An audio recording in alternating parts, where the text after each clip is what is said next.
Kyle, can you give us one thing you're excited about from this event? Maybe, but first I want to mention because I think that I don't think I heard you mention it. Like a politician. Well, you see, it's a lot more complicated than all that.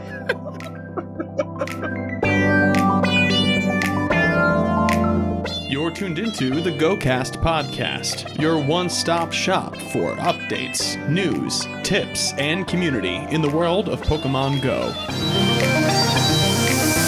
Thank you for listening. A new Research Day event may be a golden opportunity. Soak up the sun and put your feet in the sand during this year's Water Festival. GBL Season 11, now with real updates. Our post-Mewtwo questions have been answered, if you can believe it, and more on this episode of GOCast.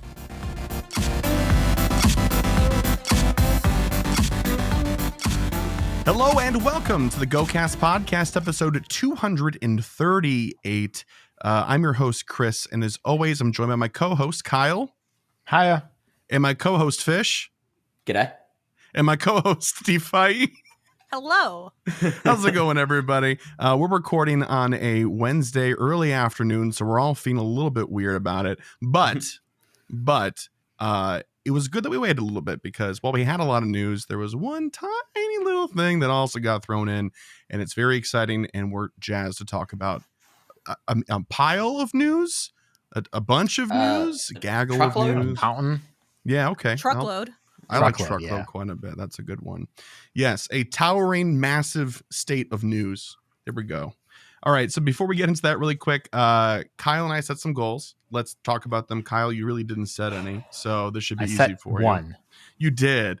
And Shadow Shiny Mewtwo, did you get one this weekend? No. Ooh. Ooh. No, I didn't. Ooh. Let me just put that 0 down so I can see it. All right. And then survive the weekend and have fun. You did put those down as goals as well, technically. Yeah, I guess it's a technical survival. Yeah. Yeah, I mean, you're here. I'm vertical, so. Did you have fun? I did have fun, so. Oh, good. Good. For myself, I also wanted to catch a Shadow Shiny Mewtwo. That did not happen. Larvesta, that did happen. Oh. I hatched one. Woo! 252 eggs. Let's go. Oh Hatch 100 Congrats. eggs. Thank you. Hatch 100 eggs. I did do that, although my weekly thing said like 92, but I hatched a bunch yesterday. And then 2 shinies total of anything. Got like 4 or 5 this weekend. So What? Yeah. Wait, what did you get? and when we were at the pier, oh, by the way, we had our meetup, our second annual meetup this past weekend. It was awesome. Thank you, everybody that came out. It was wonderful getting to meet y'all and talk to you and stuff. But on the pier, Navy Pier really delivered in the shiny department, like a bunch. I'll tell you exactly, because they're not like nobody's shinies either. They're somebody. Well, you're pulling that up. Yes. I think my husband won the shiny luck this weekend, though. Yeah, he did. Yes, he did. He went 3 for 4 shiny on Wow. Shadow. Yeah. He's like, I'm done. No And more. he caught a Galarian Zapdos. Oh, yeah. An Ultra Ball. Mm-hmm. He doesn't even have the Master Ball research done. Oh my gosh. He just whipped an Ultra Ball at it and caught it. I don't have any Galarian birds yet. Oh, If you can't man. tell, I'm pretty salty about it. I'm happy Yeah. for him, but I'm salty about it because that's the I'm first time he's happy for opened him. the game in months. That too, wow. Well, he just had all that shiny luck just He backing did. up, so he just cashed it all in one trip. And that was good. Yeah. Helioptile from Saturday, Bunnelby, Coughing, Skorupi, and Goldeen from Navy Pier. Jeez. They're all of them are good. Yeah. None of them. I was like Okay, another one. okay, fine. I'm Mm-mm. happy over here with my shiny Houndour. So Yep. I got That's one a good too. I got Houndour, shiny Shadow Grimer, and then one Nice. Ooh. shiny Shadow Mewtwo. I'm so jealous about the Mewtwo. But here we are. All right. So that was 3 out of 4 for me. Although I could have just gotten 1, I suppose. Sorry, Kyle. Sorry about your 1 goal, mate. That stinks. Anyway, we have a ton of news to get into, and we will touch on this weekend. But let's just get on the other side of the bumper first. All right. Yo, what up? It's the news. Okay, so real quick, I'm assuming all four of us, I know three of us did. Fish, I'm hoping you did too. Actually, no, I know the answer to this already because we got an email about it. Shadow Mewtwo this past weekend. I'm curious what we all thought, because I know that Kyle, DeFi, and I all had the same experience.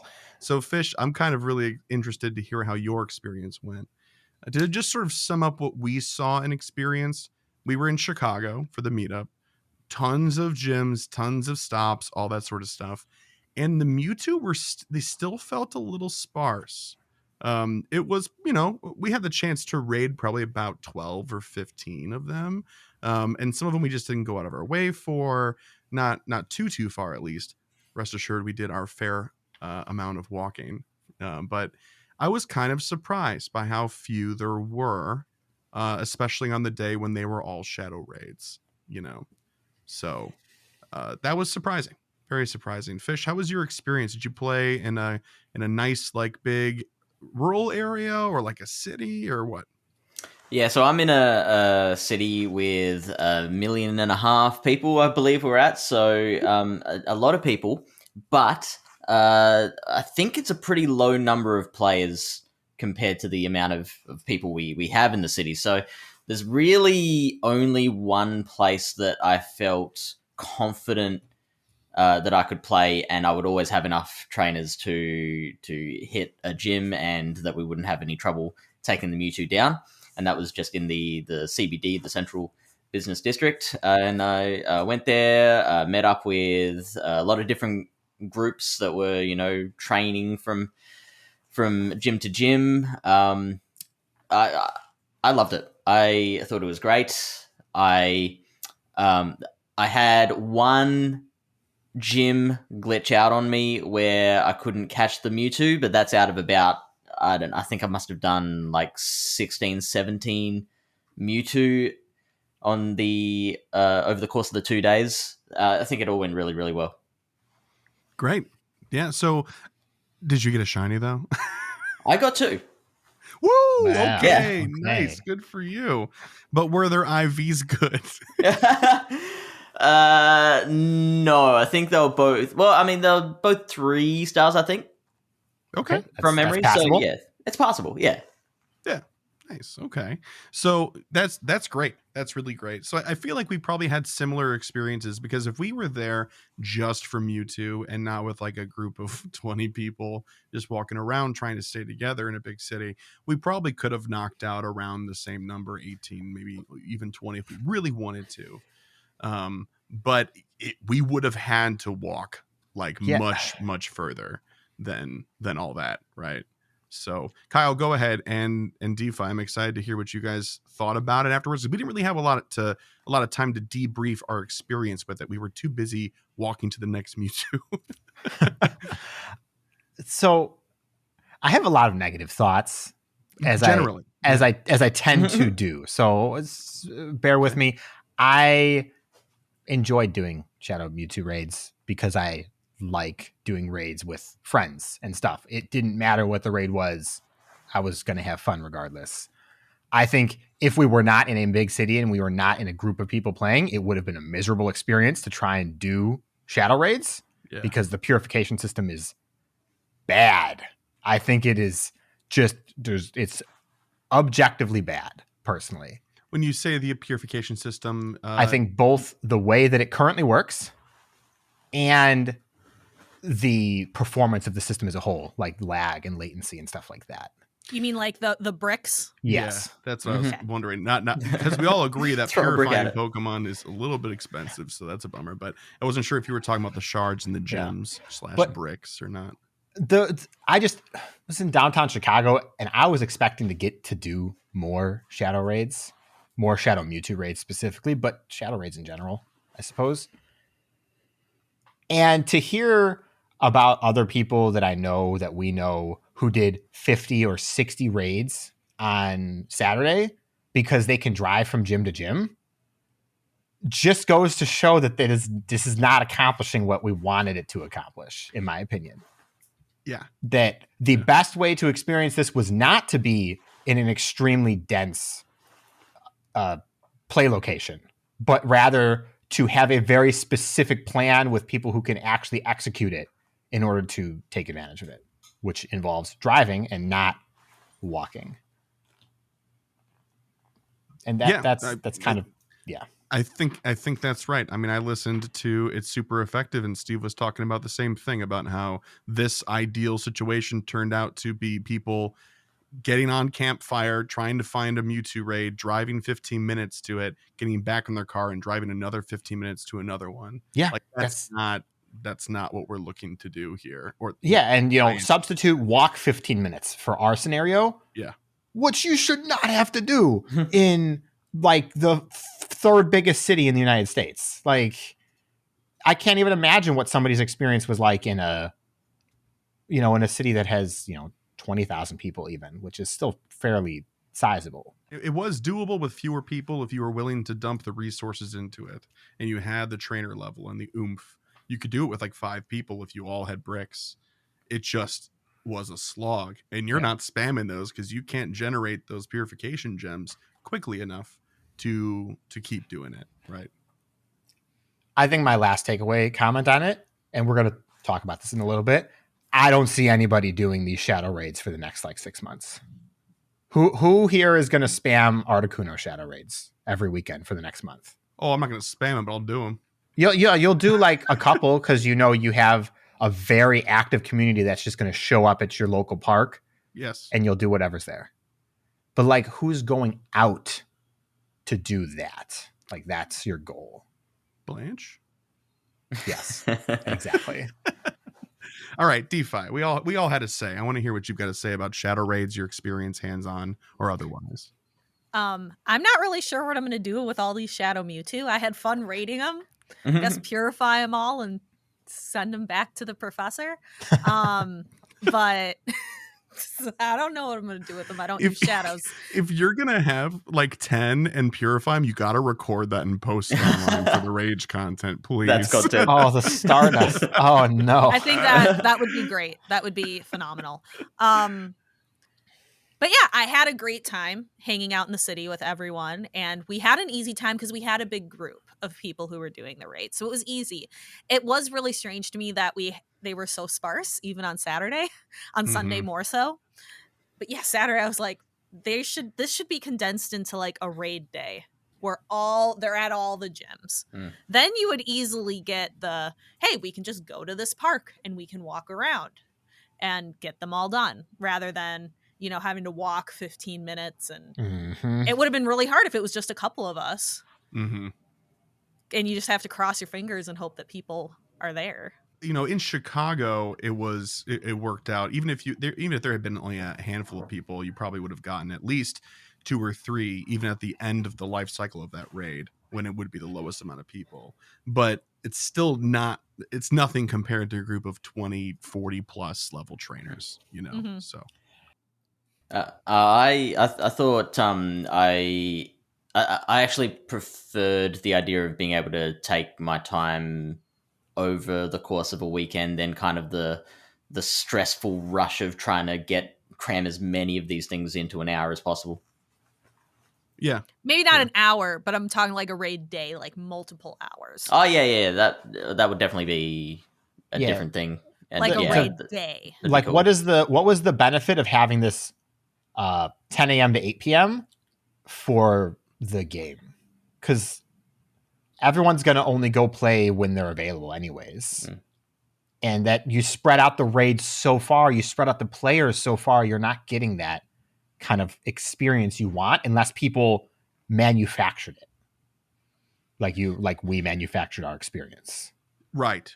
And we got lucky. We didn't even do that on purpose. We had planned the meetup, months and months in advance, and it happened to land again, luckily, on an event weekend. But the purpose of the 10 to 8 was supposed to be that every raid would be shadow raid, so you would have, however it shakes out, but kind of like twice the amount of luck, right? Because you're factoring out regular raids completely. It should have been with a high emphasis on Mewtwo or tier 5 eggs, however they wanted to put it. It just didn't make a lot of, like, it was so soul crushing to look around and be like, that's a Croconaw. That's another Croconaw. Yeah. Bayleaf. Oh, Beldum. Oh no, that area's close for an event. Can't get to that Beldum. Yeah. And like, oh well, we could do this.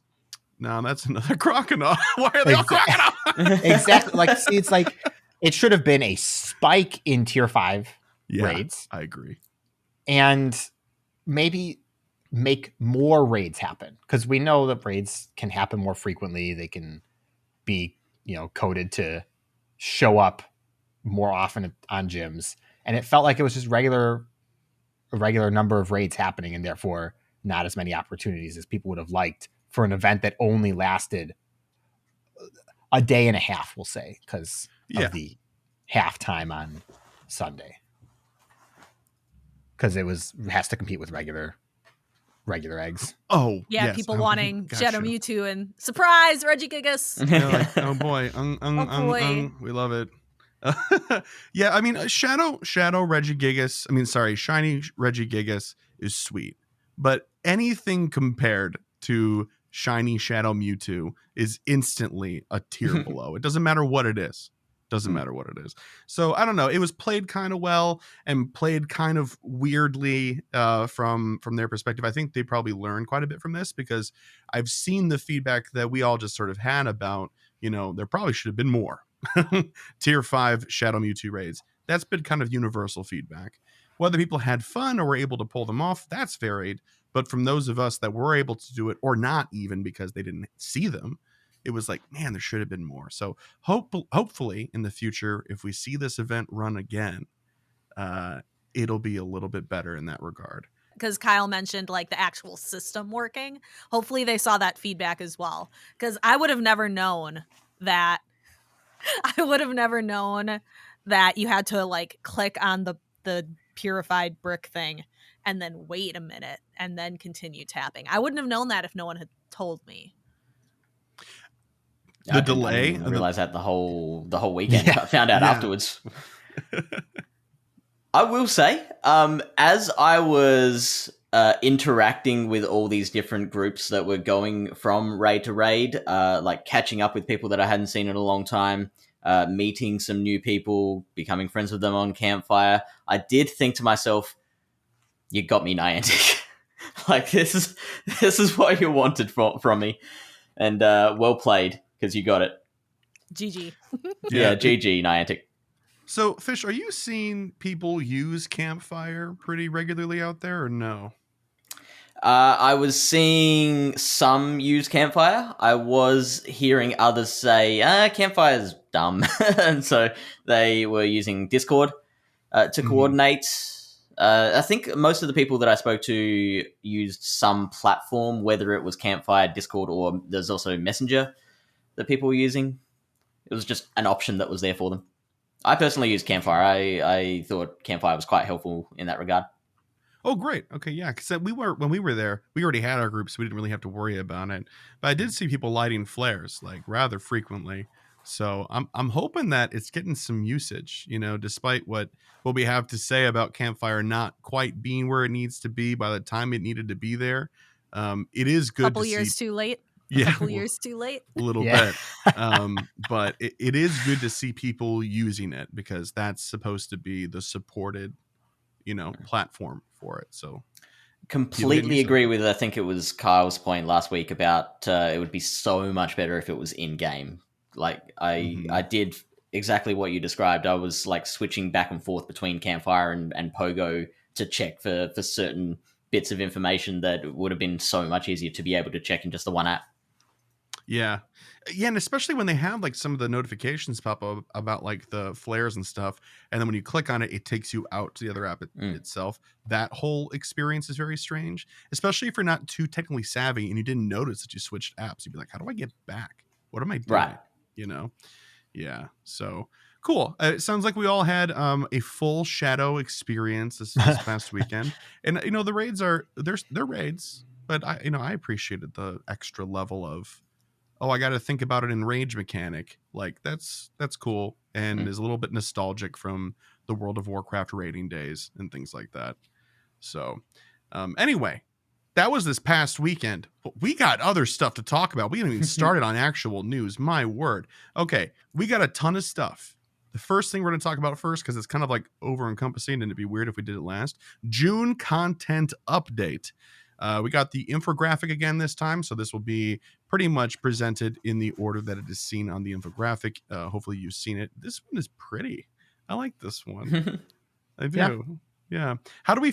Real good question here. This is starting the new season. It's called Hidden Gems. How do we feel about the art for the season? That little like logo in the top. I really like it. I think the gem is a very good like wink wink nudge nudge to GoFest and the mythical that is planned for GoFest. That's pretty obvious. It's obvious, right? Yeah, it is obvious. Yes. Okay. Yeah, it is super obvious, and I definitely know what you're talking about. What if it was like Crystal Onyx or something and they just really threw us for a loop? That would be cool. But no, I think it's a great wink towards what we're going to see in GoFest. Yeah. To see Diancie.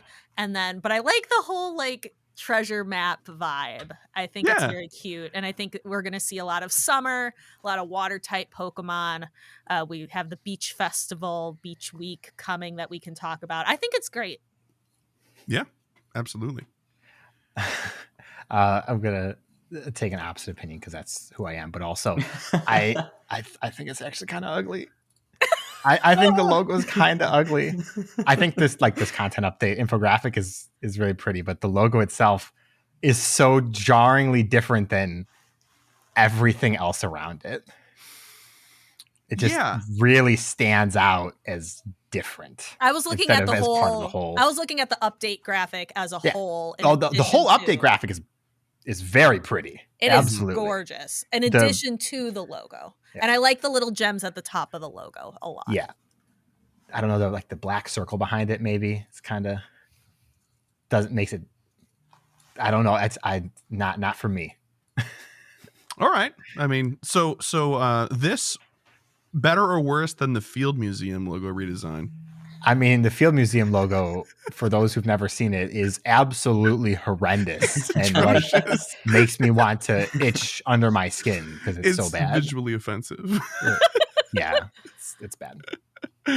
All right. Well, anyway, let's talk about some of the stuff that's going to be in the June content update. So yes, new season, hidden gems. They're going to be clever with it through the GoFest season. In 5-star raids. Interesting decision to do this given the current mindset of most trainers, but in tier 5 raids from June 1st through June 15th, you will either see Uxie, Mesprit, or Azelf, depending on the region that you're in. So again, it's the ones we had before. They didn't like rotate or anything like that. Azelf, it will be in the Americas and Greenland. Mesprit will be in Europe, the Middle East, Africa, and India, and Uxie will be Asia Pacific. So, interesting with the whole remote raid thing. I mean, they are older, so that's fine, but... Can I ask a question? Yes, sir. I've seen conversation about it, and I don't get it. Why are we upset about this because of remote raid passes? Because people are going to be looking to do them, and people are doing less remote raids. And some of these you can only get remotely unless you want to spend a lot of money flying to a different country. But the opportunity is still there. If we went back to 2020, January 2020, and they did these rotations because that's what they did, the opportunity didn't exist at all. I think it's the wrong thing to be upset about. That's all. So remember when we had this big conversation about the other symptoms about remote raiding and the pass changes and what that would mean and how there are less people raiding altogether, so less successful raids are happening? That's kind of the thing there, is that it's not that the opportunity is gone or different, is that it's going to be more difficult to successfully pull off because less people are engaged online in a global scale. That's my read, at least. Yeah, I mean, I still agree with that. It just kind of feels like a strange hill to be upset on when there is plenty to be upset on. True. It's a lot to be upset on. We got to prioritize our anger. Is what Kyle's saying. Look, I'm just saying, it's the spirits. Right, you only got to do one. Really? But there's shiny chance. I mean, okay, but so. Look, Maybe it's just not for you to care about. I mean, that's fair. I'm acknowledging that because I didn't fully understand why people were upset when I saw it's too close to home. The wound is still raw. That sort of stuff for people. It's like it's a collective eye roll. Like, oh, of course. Anyway, from June 15th through June 29th, we're going to see Nihilego, and not only are we going to see Nihilego, that jellyfish gonna shine. I'm really excited about this one. This was the first shiny I ever got in Dynamax raids in Pokemon Sword and Shield. Okay, cool. It was a shiny Nihilego. And it's really pretty, and I'm very excited for it. And none of my Nihilego are good. I don't have a single good one to use in raids or Master League, so I'm excited to get to raid for a hundo. Is Nihilego good in Master League? I know it's good in raids. I think you could probably use it in Master League. I don't know. We'll talk about it because things are going to change. Okay. So who knows? All right. I'll stop asking questions. June 29th through July 6th, we're going to see Heatran in raids as well. And a reminder that can be shiny. Now, here's a new thing. Shadow Raids. Starting June 10th, Shadow Articuno will appear in Shadow Raids during weekends in June. It's got a nice little picture and implies that it can be shadow and shiny. So that's fun. So, I mean, it doesn't say anything about an event for, it being a boosted appearance like we had with Shadow Mewtwo. So I would expect this to probably be few and far between and/or rare. And so just be prepared for that now that we know what to expect. Yep. Mega Raids, June 1st through June 15th. Mega Swampert, followed up by Mega Sceptile from the 15th through the 29th. And then June 29th through July 6th is a mystery. It's a big old question mark, apparently. So any guesses? No, is it? I don't know. So, okay, that's a good point. We'll talk about this right now then. So some stuff was published to Pokemon Go's calendar on their website, but it has not been officially confirmed by... I mean, it is. It's weird because they leaked it themselves, but at the same time, it hasn't been officially confirmed in any other sort of post. So I could let you know my guesses. I'm going to pull it right from that calendar. Yeah, just you know what? We'll say that they are our guesses, and we'll just read them from their calendar instead. Yeah. Go for it. What is it supposed to be then, based on the leaked information from? I have to pull up the calendar. Isn't it Tyranitar? I think so. It is Tyranitar. I know Lucario. I think is coming later, which you could tell from the announcement little video. There's a Lucario on the beach for no reason. We've known how accurate those videos and pictures have been in the past. That's true. Not very. That's what you're getting at, right? Yes. Oh, okay, good. I don't know. I'd still put Lucario on the beach as being Lucario is going to be the mega. Especially with that calendar update. Especially with the calendar basically confirming it, except not really. So anyway, the leak from Pokemon Go itself, it's looking like it's going to be Mega Tyranitar, which is hype, but not officially confirmed yet. You will hear it from us and from other places when it is, for sure. It does look like they have removed it from the calendar on the website. Oh, good. Oh, wow. Okay, cool. So they've closed that gap. That information is out in the wild now, so it's far too late for it to not be discussed. Yep. So yeah, there you go. That's the situation. If people heard about it at all or not. So research breakthrough for June. Complete field research to unlock research breakthrough encounters with one of the following Pokemon. They're doing another pool, but is this pool better? Let's see. Sableye, Beldum, Audino, Furfrou, Goomy, and Noibat. I see a distinct lack of Parasect. We've made that replace Parasect with Audino. That's right. But Audino gives dust, and it's so did Parasect. It's even Stardustier than Parasect. It's there's more. True, and it can be shiny. That's the important difference, actually. Yes. Yep. Absolutely. Gummy's still the only one in that entire set that can't shine quite Gummy. yet. Also, Sableye gives extra dust too, so that's good. Mm-hmm. Very, very true. Let's look at some raid hours. So on June 7th and June 14th, it'll be whatever the lake spirits is appropriate for you in your area. So Uxie, Mesper, Azelf. And then on June 21st and June 28th, we'll get 2 raid hours for Nihilego, which will be great. Good opportunity to go chase down that shiny. Spotlight hours. Well, this first one, June 6th, is kind of throwing us for a loop here because it's going to be a group of Pokemon because it's during a new event that we'll be talking about just a little bit here. That pool on June 6th will be Krabby, Kabuto, Corphish, Clauncher, and Crabrawler, and that will have the bonus of 3 times experience for catching Pokemon, which is up from its usual 2 times. It's pretty crazy. June 13th, you can look around and see a bunch of Binacle, 2 times candy for catching. June 20th, Sunkern, 2 times candy for transferring. So, that's the day to use that transfer tag. June 27th will be Doduo and 2 times experience for evolving Pokemon. Doduo is an inspired choice. I love it. That's cool. Any big thoughts? Any real big feelings about this Spotlight Hour lineup? The group on June 6th is cool. I hope they do more stuff like that and like mess with the stable stuff a little bit more. It's neat. So why do you think they've done that? You mentioned that it's in connection with another event. Yeah. It's in connection with the Water Festival Beach Week event. Ah, yeah, cool. Mm-hmm. Yeah, I like that. Yeah, I will say, I feel like it's kind of messing with the identity of Spotlight Hour for positive or negative. I guess it depends where you stand. But the whole point is that you can target a Pokemon. To put 5 in the pool seems counterintuitive. That's valid. That's fair. I don't do Spotlight Hours, so I'm the wrong person to actually give like a full opinion on. But seeing 5 Pokemon in the pool makes me want to do it less. But you're gonna give it anyway. Yeah. I do it every once in a while. Once in a while, I actually like make sure to catch everything. I'm usually busy though, so it's true. Yeah, we normally record. That being said, did you do it yesterday since we didn't record? I caught some Houndour. Some. Okay. I forgot again. I remember it a little bit.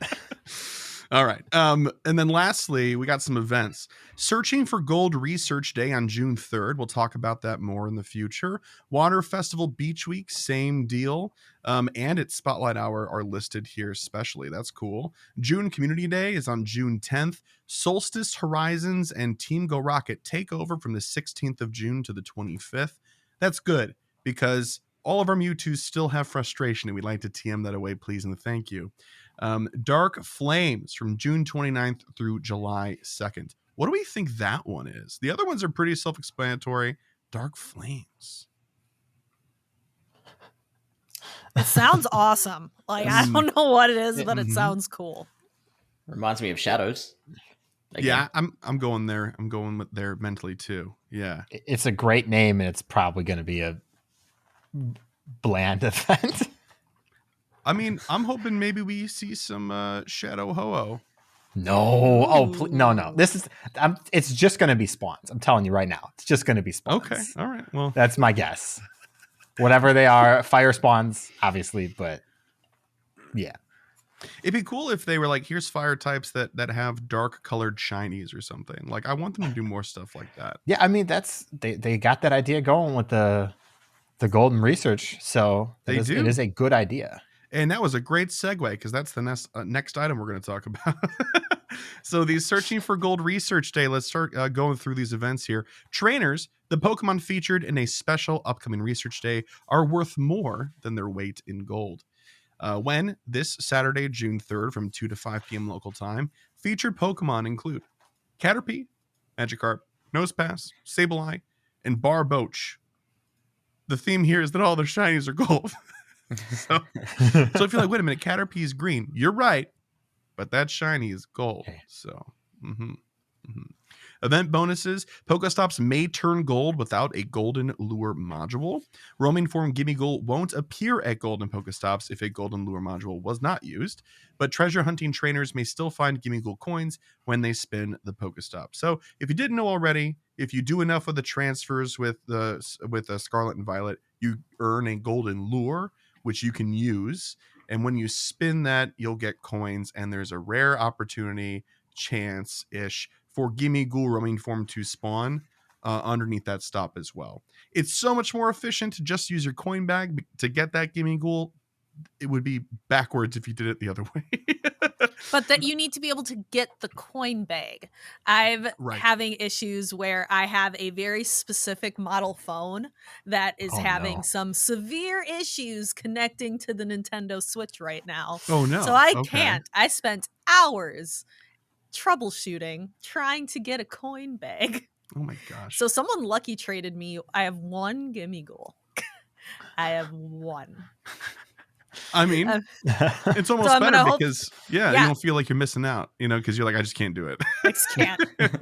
Until like something happens with an update where it'll talk to, my specific Samsung device. Yeah. So just really quick, they're clarifying here because it's a little bit confusing if you don't understand how the entire system works for this. They're just clarifying that these randomly appearing ones will not have that very slight chance for Gimme Ghoul to spawn. So that's pretty much it. There's a lot of words to say just that. Wild encounters: Weedle, Bellsprout, Poochyena, Buizel, Timple, Shelmet, Stuffle, Lickitung, and Azumarill. Same deal there, all gold shinies. Timed research for $1 or the equivalent pricing tier in your local currency. You can get this, and this timed research will challenge you to complete field research tasks to encounter more of the feature Pokemon of your choice. And your choice of 5 are Caterpie, Magikarp, Nosepass, Sableye, or Barboach. Are any of those 5 clear? I was about to say that was my guess. So Sableye is the clear winner there, right? Yes. In that group, there's Kyle. You don't have a counter argument, really? I mean, I love Caterpie. Like the shiny Caterpie is great. Me too. I only have one, but I'm gonna do that. It's Sableye. Why would I have a counter argument? That's it. You didn't put it in our notes, and it is in the document. There is an increased shiny chance for this event. It's worth noting for those who don't read the fine print. Oh, it looks like Chris did not read the fine print. So I don't know. I read it right and there rewrote under it in the our list notes. of featured Pokemon. Huh. Great. That's cool. We like that. So hopefully it's like standard research day rates, which would be pretty great. It would be, but if you're looking for one of these in particular, having the research lets you choose, but you have to pay to target. Yes. And having 5 in the pool means you need a lot of stops to like really exploit the day. Right. Exactly. Very, very true. So are we excited for this? I'm going to shiny hunt some Buizel. I still don't have a shiny Buizel. Nice. Or Timple. I need 2 more Timple to complete. I realize I do have 2 shiny Shelmets, so I'm good there. Nice. Okay. I don't know about Bellsprout. I guess I have Bellsprout. Let's find out. Let's find out together. I need 1. I need 1 more Bellsprout. Okay. Well, then I think you're probably in luck. Mm-hmm. Yeah. So I'll do some shiny grinds for this. Nothing too much I want to use for PvP because I'm good on Lickitung. I'm good on Azumarill. Yeah, if this had been like maybe 2 years ago, I'm sure everybody'd be like, Lickitung, let's go. Yeah, but that said, Lickitung XL and Azumarill XL for trainers who don't have it, it's a good opportunity to get it. Very much so. 100%. Especially Azumarill because it's an evolution, so you're going to get one for catching it anyways. Very true. So I've got one more question on this. Fish, how many Sableye are you going to try to catch? All of them. All of them. Yeah. All right. Every Sableye that spawns in Pokemon Go. All right, we love it. That up. I'm going to Pac-Man it. Go. Just go. So if I don't see any, it's because you got the event first and they're all just gone. Yeah. Okay. Yeah. All right. I'm sorry. That's all right. Hashtag sorry, not sorry. I get it. Yeah. All right. So that's cool. Look forward to that this weekend. Now, what was this about? A crazy little water festival thing? Yeah. So it's Water Festival, which is a returning event, but it's a themed version of it. It's called Beach Week. Interesting. Cool. Trainers, oceans of fun await in Water Festival Beach Week. That's such a weird sentence to say. And the document wants to be like in the Water Festival Beach Week. That ain't right, though. Our Water Festival event returns with a Sandy Gast debut. Enjoy a week featuring Pokemon you'd find by sunny shores, Pokemon debuts, a global challenge, a special timed research ticket, and more. Oh, this is going to be a jam-packed event. Wowee. When? Tuesday, June 6th at 10 a.m. to Monday, June 12th at 8 p.m. local time. So you've got, about a week. It's nice. Pokemon debuts Sandy Gast, and its evolution, Palisand. Yeah, I love This is good news. I love it.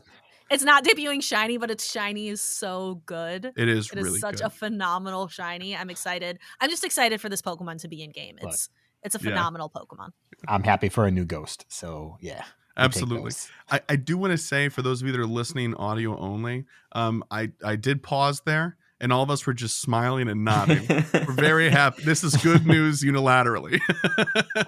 All right. Global Challenge. A global challenge will take place throughout the event. Work with trainers around the world to throw 300 million nice throws to unlock bonuses for all trainers to enjoy for the remainder of the event. The global challenge goal, as said, is 300 million nice throws. The bonuses will be, if we earn them, increased candy for nice, great, and excellent throws, and increased chance for trainers level 31 and up to receive Candy XL for successfully catching Pokemon with those named throws. That's cool. I like that they keep doing this like catch mastery stuff. It makes me feel like they're actually rewarding skilled play, to a degree, instead of just like straight throwing all the time. Which isn't a problem if you do that. I'm not trying to be mean.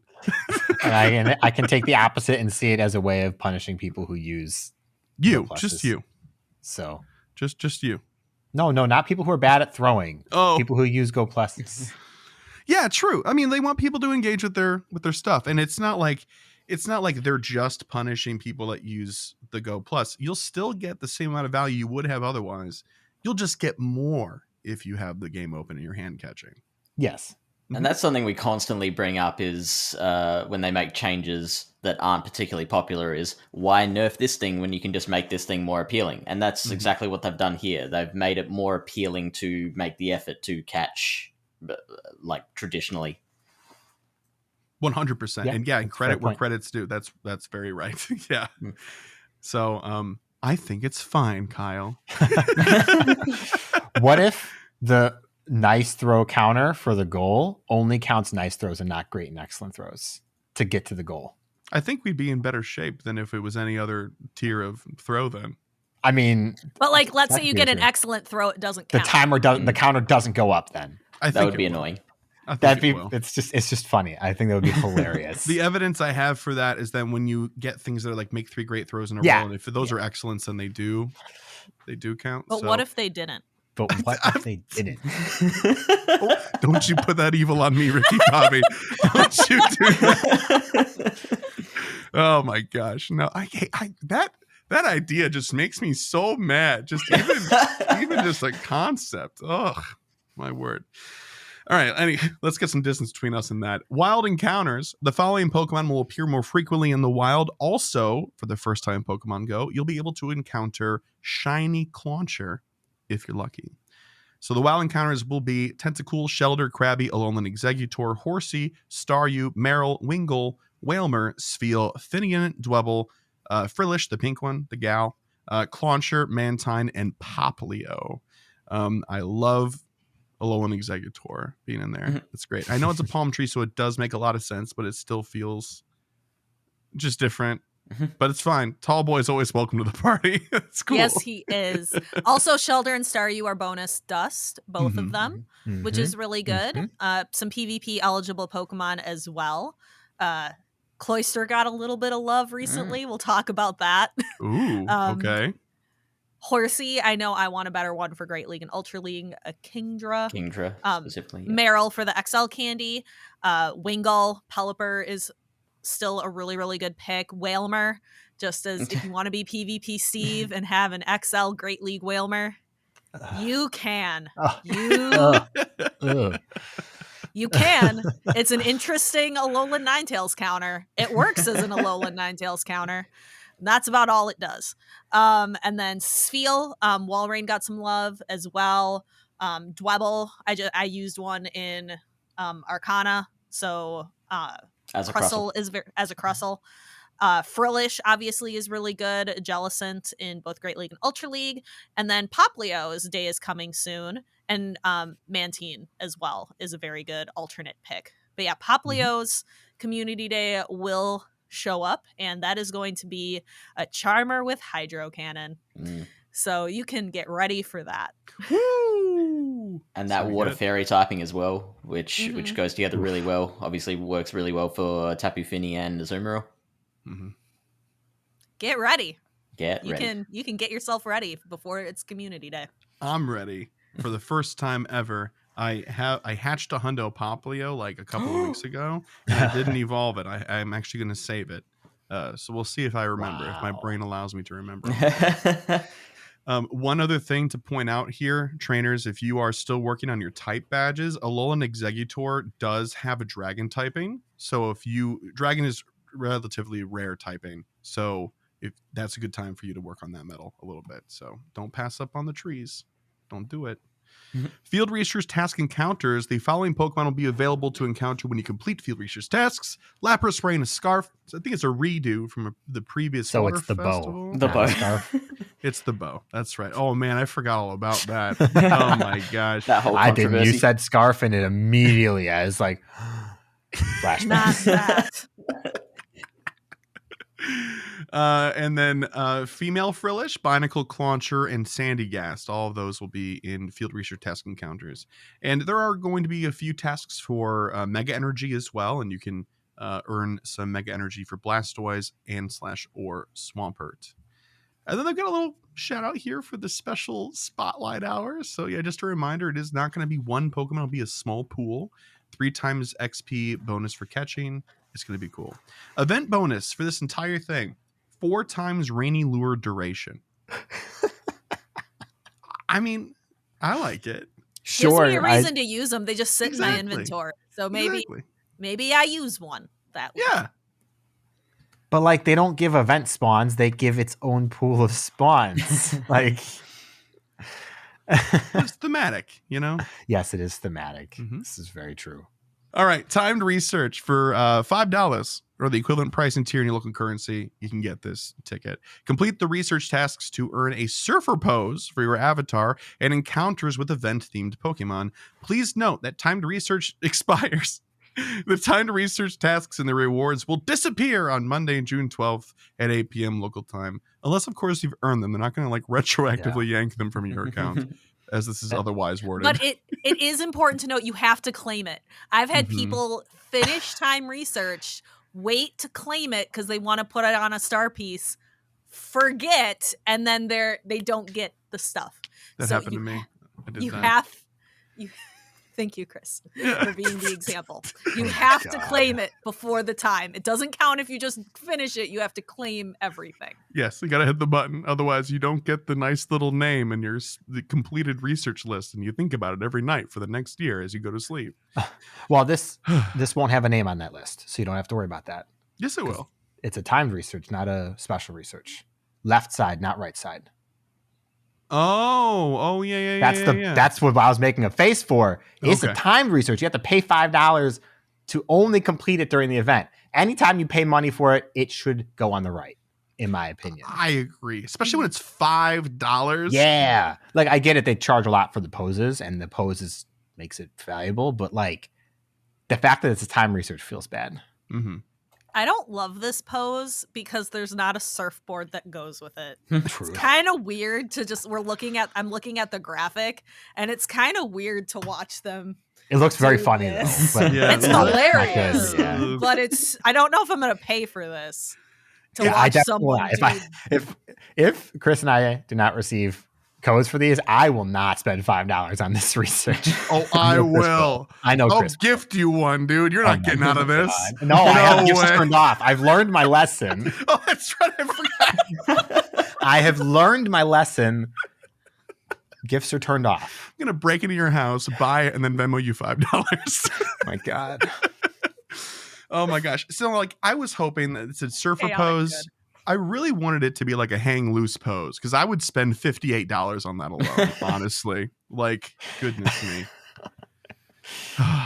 Nintendo probably be like, no gang signs. Can't do that. It's not a gang sign. I know that, but Nintendo would be like, no. Yeah, they're like, it's too close. Yeah, we want to see you just surfing the wave on the ground instead. Great. All right, there are some raids for this event. 1-star raids, you'll see Alolan Diglett, Hisuian, Quillfish, Carvana, Phoebus, and Sandygast. So if you want to just kind of cut to the chase with the Sandygast and get a good IV one and and shut the door on that, there's an opportunity. 3-star raids: Blastoise, Gyarados, Lapras wearing a scarf, that's a bow, and a Loma Mola. 5-star raids is the Lake Spirit trio. So that's cool. Like, they're lake spirits, so it makes sense. It fits. That's cool. Yeah, thematically, sure. Yeah. Mega raids, Mega Swampert, baby. Let's go. Mud Boy. We love it. Yep. And then lastly is the new avatar items. The following new avatar items will be available to purchase in the in-game shop during this event and will continue to be there after the fact. The Sandy Gast hat, the diver outfit, and the diver goggles, which I've seen people be very upset about. It is apparently supposed to be, it's a mask because it covers their nose too, or something like that. I don't know. Okay. I think somebody was saying that in our Discord, right? Yeah, pretty sure. But cool. I'm loving the thought of someone getting furious about that. How dare they? Yeah. Niantic! Well, I was a little bit annoyed at the scarf bow thing last year. Like that, we brought that up for months. Yeah. But the Palisand hat or the Sandy Gast hat is silly. I like it because it's silly. But like in a good way? It's silly in a good way. Okay, we love that. I think it's silly in a good way. Yeah. I think the diver everything is silly in a bad way, but I think the Sandy Gast hat is silly in a good way. I like the clarification. Thank you very much. So overall, let's get some quick thoughts on this Water Festival Beach Week. Do we like this, and especially in comparison to like previous water festivals? How are we feeling? Let's start with Fish, because you're qualified because of your name to answer this the most out of all of them. Yes, as the resident expert on all things water, right. I am ambivalent. Ooh. I think it is an event. It doesn't strike me deep down like some other events have in the past, but it's also like I'm not going to like actively avoid it. It's a thing for me. That's a good take. Right. It's a thing for me. It's a thing for me. D5, what about you? I don't know. Water is my favorite Pokemon type. I like all the water type Pokemon. So I'm enjoying this. I think there's a lot of wins for PvP Pokemon out of this. I think there's a lot of wins for Stardust with Shelder and Staryu being in the pool. Yeah. I think the Spotlight Hour is kind of fun. I'd maybe reduce, like, instead of a 5, make it like a 3. Like, if you're going to expand it to more than one Pokemon, make it like all the crab. That's what I was just thinking. When you said that, I'm like, Krabby, Clauncher, Crabrawler. Yeah. I mean, they all technically are. Even Kabuto's a horseshoe crab. Yeah. Technically, I know that one's reaching, but the other 4 are. I guess it kind of already is the crabs. Yeah. Maybe just pick your favorite crabs. Pick 3 of the favorites. Yeah. That's like, I think Clauncher makes sense, and then pick 2 others. If 5 feels like a little too broad, because you're right, you can't really target anything. Mm-hmm. But no, I think it's fine. I wish the research wasn't $5. Yeah, that's weird, right? That's weird not normal to me. That's not normal. But otherwise, it's fine. I like that we get Lapras. I'd get another shot at a shiny Lapras wearing a bow. It's a scarf. It is a bow. It is a bow. It is a bow. Kyle, can you give us one thing you're excited about from this event? Maybe, but first I want to mention because I think that I don't think I heard you mention it. Like a politician. Well, you see, it's a lot more complicated than all that. I don't think you mentioned it, but Clauncher's shiny debuts in this event as well. I did. I'm not reading closely. You're not listening closely. That's fair. I said I might have missed you saying it. So that's pretty neat. It just looks like a regular lobster. It's red. It's funny. Yeah. It's hilarious. I think it's very funny. But it's like a good red. Yeah. Mm-hmm. I think the positive is the spawns. I think the spawns are pretty good. They're interesting. There's several that I actually would like to catch. So yeah, otherwise the event's neutral. I'm excited about Sandy Gas though. That's actually the highlight. Sandy Gas is the highlight. Yeah. I knew that was going to be your answer, but I wanted to see what else you would say, and you did not disappoint. Yeah. No, dude, Sandy Gas is so sick. I'm so excited about it. Shiny Clauncher is great, but Sandy Gas really takes the cake, I think, for sure. Anyway, all right. So the last piece of news here, and this is the thing that came out today that was like, well, we all woke up to it except for Fish. Different time zones and all that. But very exciting news. So June Community Day, shout outs to the Incensed guys for getting it right. It's going to be Axew on June 10th from 2 to 5 p.m. local time. Woohoo! You're going to see Axew all over the place. The event bonuses are going to be 3 times experience for catching Pokemon, 2 times candy for catching, and 2 times chance for people who can get them. Candy XL. Lure modules, incense, the whole thing. Trade they'll run for the 3 hours, right? When you use them during the event, and take snapshots for additional chances in Axew. You can do an additional special trade, and trades will require 50% less Stardust. Kind of the Community Day suite at this point. Those really don't change anymore. There's going to be some fun stickers. You can swing by the in-game shop, they say, to snag an Axew Community Day special research ticket. It's called Community Day Special Research Story, Keeping Sharp. Finger guns, looking sharp. And the featured attack is going to be Breaking Swipe, which was underwhelming on Rayquaza, and so will likely be underwhelming on Haxorus, although I'm hoping that our 2 PvP specialists will tell me that I'm wrong. Rayquaza benefited from Breaking Swipe in the Master League. Oh, in Master League, for sure. Yeah, but not in PvE. Haxorus currently uses Dragon Claw, which is a very low energy same type attack bonus charge move. I imagine the Breaking Swipe would just be a replacement for that. It's 45 energy, like Icy Wind, is it? Or I think so. That sounds right. At least you're in the right ballpark.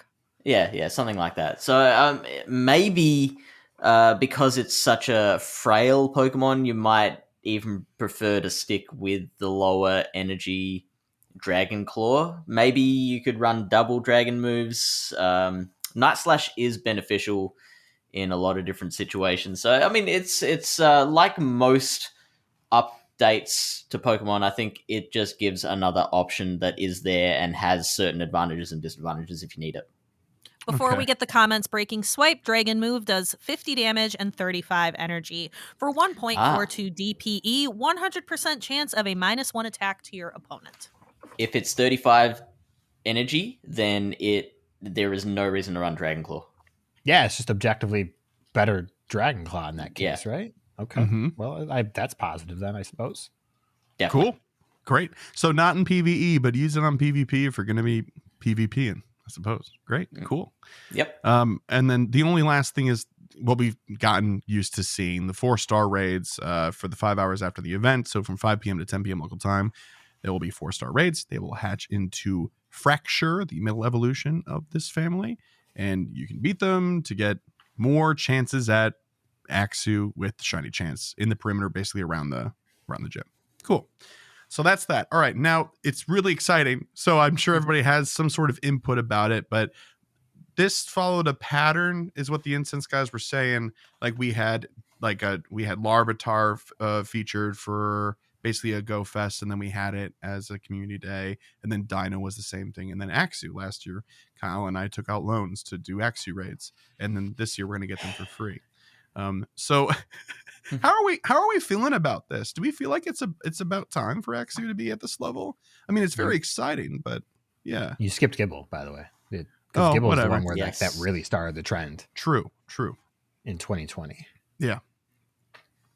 I would actually prefer them to slow down a little, because it's not going to take too much longer to use all these super hype kind of pseudo legendaries up. Yeah, I mean, if you follow the trend this year, like I was predicting, we see Gumi at Go Fest, and then next year we have a Gumi Community Day, and we see Jangmo-O at Go Fest. Oh, and then in 2025 we see Jangmo-O Community Day. Maybe, I don't know. That still takes us until like 2029 or something like that. That's so because you've got all the new generation. Yeah. We got Excalibur coming from Scarlet Violet. True. Yeah, we're not even close. Still have to Dragapult. So Yep. Maybe, I don't know. So regardless of how we feel about game economy, I suppose, I'm going to keep saying it because it's such a funny thing to talk about. Axew Community Day is hype, whether you like it or not, and everybody's looking forward to it. So it'll be great. I'm not still bitter about all the raid passes I bought last year. Me neither. We don't it's talk fine. about how many raids I did for Axew to not get it. It was a personal test. That's what it was. That I failed because I didn't get it. You learned a lot about yourself that day. That was the value. It was the journey that mattered. You know what I mean? Because you didn't get there. So that's the part that has to matter. But when you think about it, I couldn't have done that if it wasn't for remote raids. So True. Honestly, yeah. So anyway, that's the end of the news there. I mean, we did also get the seasonal update, generally speaking, and a lot of it is redundant for some of the things we talked about, but there are a few things that are not mentioned other places, such as seasonal bonuses and the like. So really quick, here they are. Carbink is going to be coming to Pokemon Go real soon, which is probably just another step in the direction of confirming Deancey, since it's very, very, very closely related to that Pokemon. We'll talk probably about Deancey and all that stuff in Pokelore at some point in time. They do highlight the Shadow Articuno big change thing here so that we can understand that that's what's happening with the 5 stars, right? And what's going on. It says 1-star and 3-star Shadow Raids will be available daily, while 5-star Shadow Raids will be available exclusively on Saturdays and Sundays, unless otherwise noted. So our theory about how they would sort of work after the fact of this weekend was right, thankfully. Because otherwise it wouldn't make any sense. There's some cute themed stickers this season. If you go onto the page, which we will link, it has the calendar that they've since fixed retroactively that had all the information on it ahead of time. And of course the seasonal rotations and the different spawns in the wild here and the eggs and stuff. I also just wanted to quick point out the hidden mysteries of hidden gems. I think is really interesting. In this post, they open the 6 treasure chests of new features to Pokemon Go. So they opened 2 with Shadow Raids in the web store. I want to know what's in these 4 other boxes.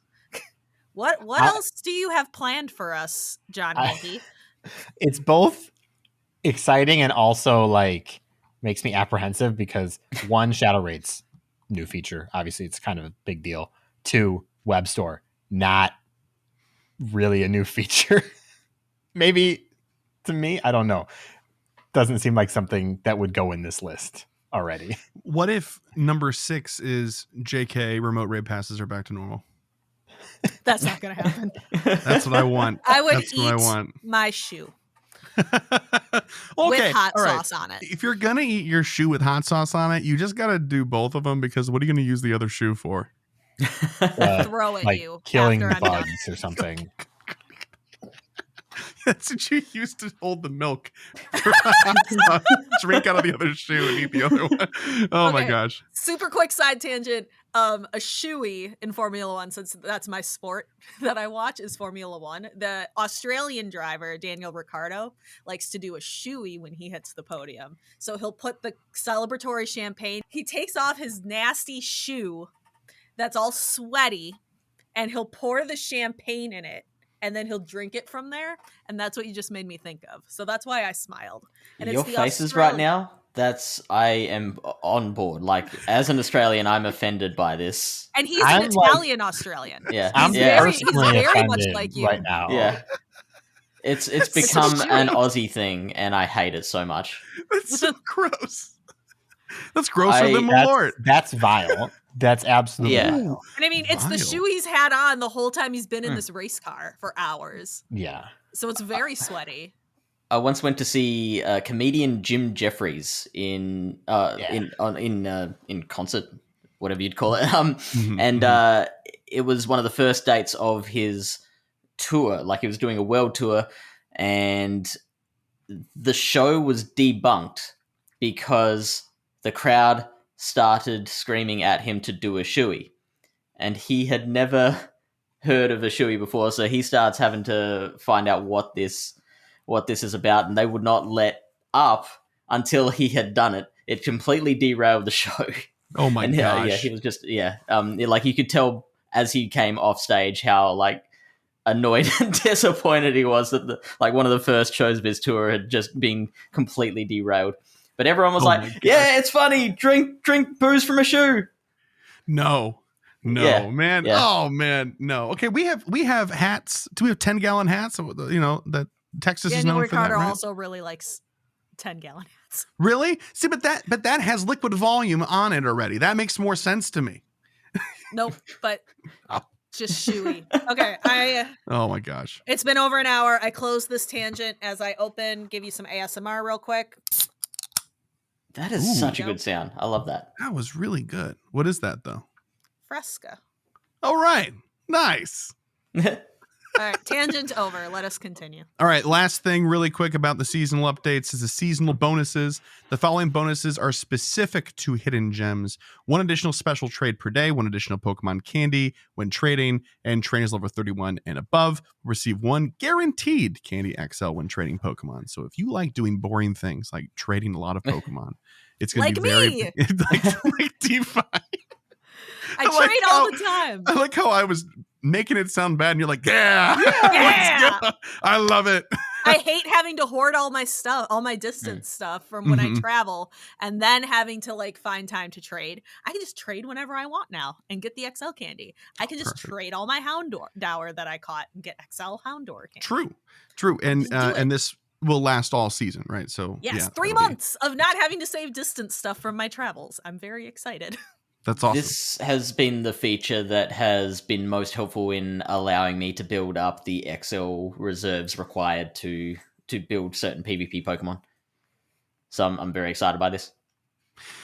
Well, I mean, for the 5 trades I'll probably do in the course of those 3 months, I'll be getting more value, so that's not bad. But there is one more little tiny note here in seasonal bonuses. Previously a temporary seasonal bonus, the damage dealt by Pokemon participating in raids remotely will be permanently increased to the same amount of damage dealt by Pokemon participating in raids in person. Thank goodness. To clarify, it says it does use the word increased or permanently increased the same amount. It's not going to get any more than it already is. It is already at that level. They're just saying the initial intention was lower and it has been increased, and so it will stay where it is.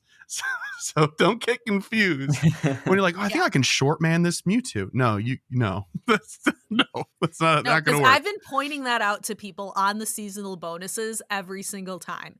Like that their intent this whole time has to been make it, if you participate in a remote raid, eventually you're going to end up doing like half damage to someone compared to someone doing it in person. Yeah. And the fact that they permanent is a strong word. The fact that they are completely doing away with that idea, I think is very good. Definitely. I mean, I'm sure that, whoever was writing these up just got tired of saying it every single time. And they're probably like, is this going to change? Can we just backspace this thing? Like, I want more room on my infographics for other things. Like, so cool. That's the news, a whole bunch of it. So we will have lots of fun events coming up right away. The June Community Day is so exciting, yada, yada. Everything looks great, actually. I'm like, this season already looks so much better than Rising Heroes did. So that's awesome. Well, this is kind of strange, but that's it for the news. I actually get to say, hey, we're going to go into PvP corner now. Because we haven't had to say it for months now. Cool. Welcome back. It's so familiar, comfortable. It's like we're all home. Yeah. Do we have the sting again?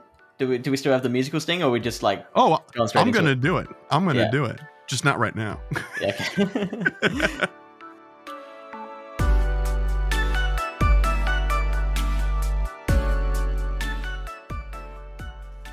Okay. All right. So, hi, I'm Fish on a Heater. And I'm DeFi250. And this is PvP Corner, the PvP segment that just for 1 week is actually back to being a corner. DeFi. We've got stuff. We've got things. We do. We have so much stuff and things. And I'm excited to dive into all of it. Yeah. Because what everyone has been dreading did not come to pass. We have a substantial Go Battle League update. We are so excited. Came a little later than I was hoping. Debuted on Tuesday.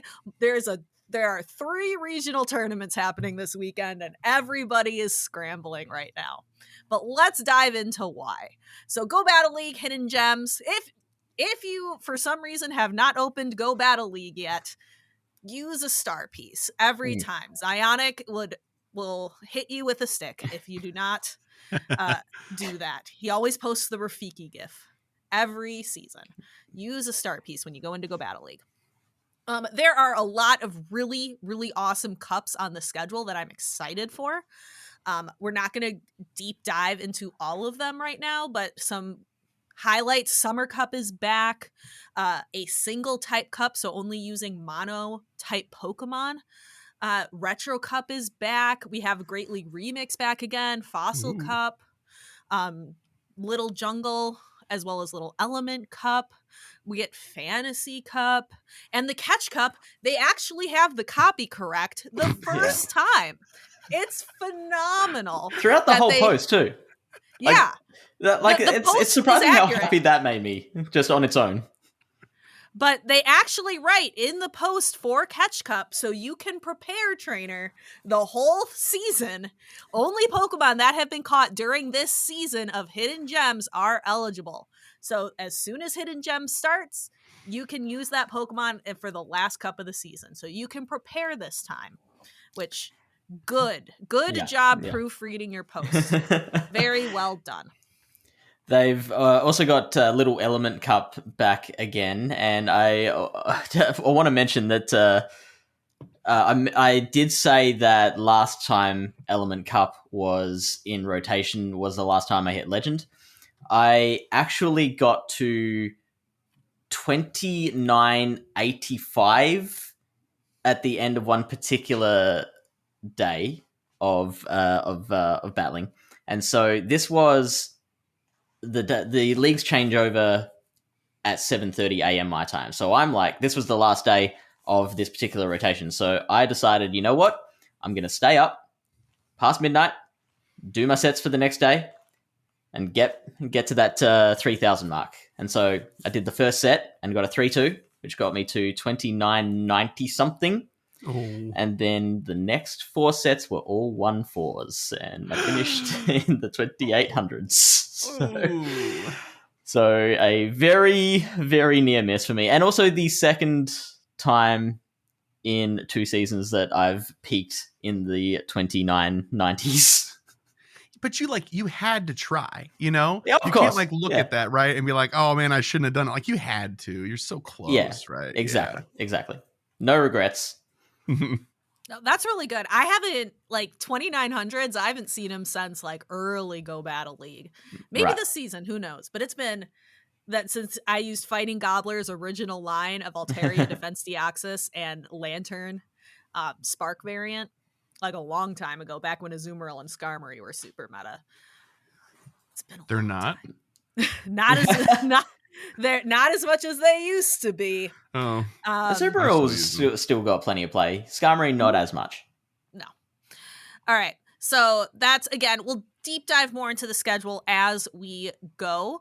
But just to touch on some of the events this season, Clay, which is a Pokemon gym leader, the ground type gym leader from the Unova region. He is the featured trainer for this Go Battle League rotation. He has his own Go Battle Day on Saturday, July 1st, 24 hours for the whole, Go Battle Weekend. Scratch that. Can I get a record, thing?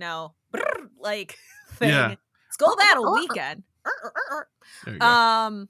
Go Battle Weekend for Clay. So Saturday, July 1st through Sunday, July 2nd. So 48 hours of Go Battle Weekend. 4-time Stardust for win rewards. Same as usual. Maximum sets per day goes from 5 to 20. So 100 battles. So 200 battles total for the weekend.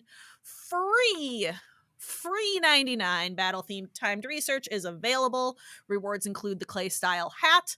And there's also going to be a paid battle-themed timed research awarding Stardust for $1. The one that we did last time was not worth the $1. We will have to see. I like that they've included here that they've got a big piece of what's the word, fine print that talks about how you have to claim this before it expires, otherwise you miss out. Because I was one of those trainers. Literally, I was on stream and it got to midnight, and I was like, okay, so now I'm going to claim the Stardust that I've earned, and it was gone. Yeah. No Stardust. Well, at least it wasn't very much, right? It wasn't that the whole thing. There was like, for the amount of effort that you put in for that pass, it was like a pittance of Stardust, right? Yeah, that was part of the problem. Yeah. The other part of the problem was you couldn't top left, like you couldn't quit out of any of your battles. You had to complete them all. You had to get to the end of each battle for it to count. So if you top lefted or quit out of any single battle, you couldn't finish the research. I saw people at like 99 out of 100 or whatever and being like, this is so busted. I'm so upset. Like it was a good week, a weekend on Twitter for me. That's because I wasn't battling. And I didn't buy the pass. So my personal recommendation, save your dollar for something else and just take advantage of the free research available. Personal opinion. If you want to try it, just be prepared that you might get disappointed. So that is possible. I've heard your feedback, trainer. Take run it back. Also, the active leagues for that will be the Master League Premier and the single type cup, or we might say like a monotype cup. So that will be, for example, Vigoroth would be allowed because it's a pure normal type. Swampert would not be because it's water and ground. It's a dual type Pokemon. So that's what that cup will be in that rotation. We're also going to have another Pokemon Go World Champions event that I'm really excited for, Friday, August 11th to Tuesday, August 15th, which is going to make, I think, more sense over in Japan with the timing of that, possibly. Celebrate the World Championship Finals with the battle-focused event. Stay tuned as for more details as we get closer. And that's going to be one that has all open leagues, Open Great, Open Ultra, Open Master. And 3-time Stardust from Win Rewards. We love that. There's more getting into this that I love. Do you want to go into the guaranteed rank up encounters? And there's a standard encounter I'm really excited for, Fish. You probably know which one it is. I'm so excited. Do I? Oh, okay, so just go. Just go into You'll find it. Go. Find it. You'll find it. I'm keeping us on schedule. But go into it, you'll see. You'll see and you'll be as excited as I am. You can encounter the following Pokemon once per season at the designated ranks. At rank 1, you are guaranteed an Excadrill. Rank 6 is guaranteed Squovit. Rank Ace is guaranteed an Axew. Veteran is a Gibble. Expert is Goomy. And Legend, as always, the Pikachu Libre. The Axew, Gibble, and Pikachu Libre do have the shiny chance. All right, then we have standard encounters. Fish, take it away. Meryl, Gligar, Wingull, Nosepass, and Meditite are all rank 1 standard encounters. Rank 6, you get Spheal and Frillish. Oh, I know what's coming up now. Yes, because I had that reaction as well. Rank 11 is Onyx, Lickitung, Wobbuffet, Phantump, and Mareanie. Rank 16, Scraggy, Phalanx, and #Justice for Wooloo. Wooloo is back! Wooloo is in the standard encounter pool, and so you can find one that you can build for Great League or get those XLs for Ultra League.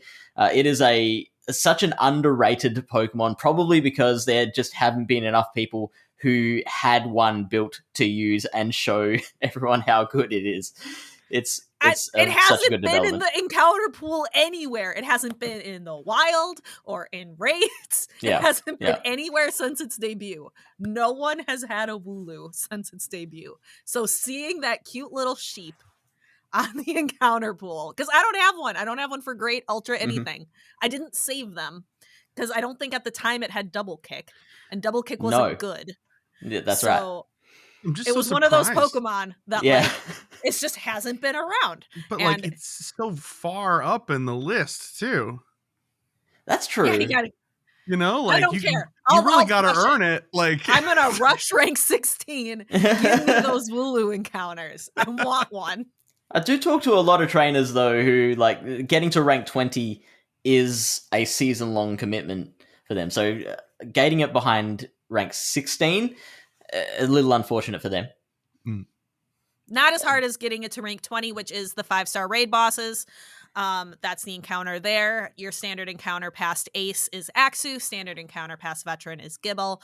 And then past Expert, you get Goomy in that standard encounter pool. But yeah, Justice has been served.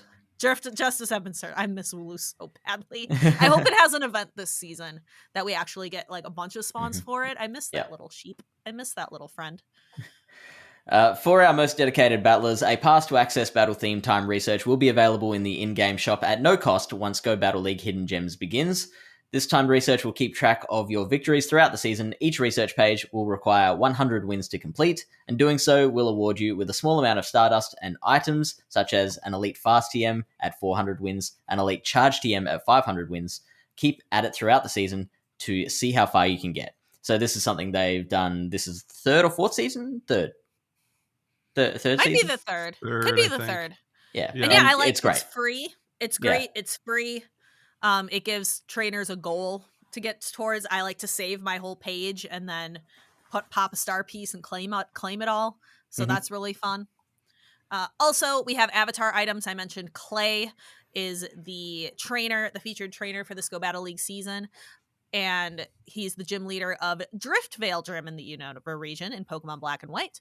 At Ace, you get his hat and shoes. At Veteran, his pants, which are very cowboy Western. You can tell that Unova is the American region when you look at this outfit and pose and hat. At Expert, you get the shirt, and at Legend, you get the pose. At Rank 19, you get an Elite Charge TM and an Elite Fast TM as an end-of-season reward. What is this pose? I don't know. What's happening here? It's like they're checking their watches. Yeah, well, so. Boy, howdy, would you look at the time? Like, What are we doing here? Yep.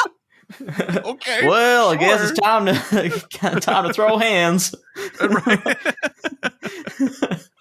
It's battle time. Yeah. Oh, forgot my mega bracelet back home. I like it, though. I do. Yes. Jokes aside, I think the outfit is sweet. And the pose, while confusing, is like, I don't know. It's a little... I like the subtle poses. I do like the crazy poses, but every once in a while, the subtle poses are fun. Yeah. I will forever rock my crazy pose from Team Skull. Yeah, that's my favorite. And that's the most extra. Forever. It is fantastic. Like I mentioned at the top, we will cover the cups more in detail as we go through the season, just for the sake of time. This week, it is Great League and Summer Cup Great League Edition. Just a quick touch on the one we're currently in, or will be currently in.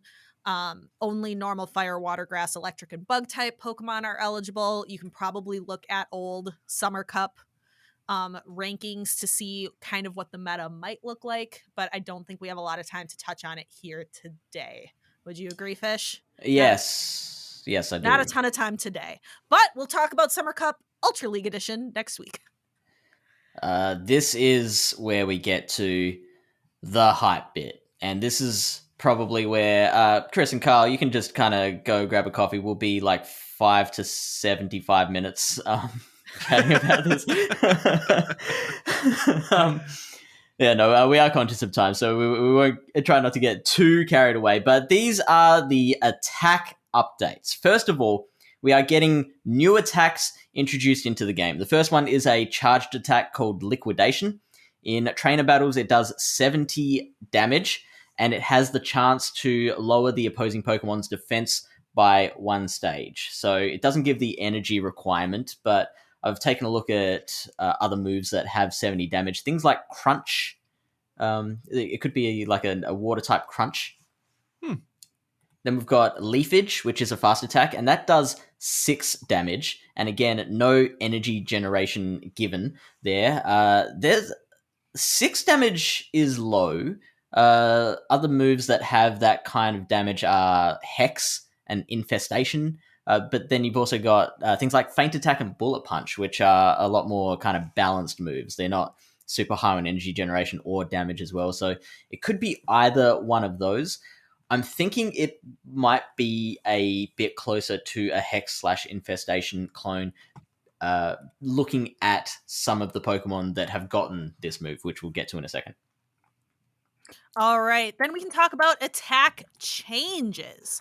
So Icicle Spear power was increased. So Icicle Spear will do more damage. It moved from 60 power to 65 power. So that's a big win for Walrein.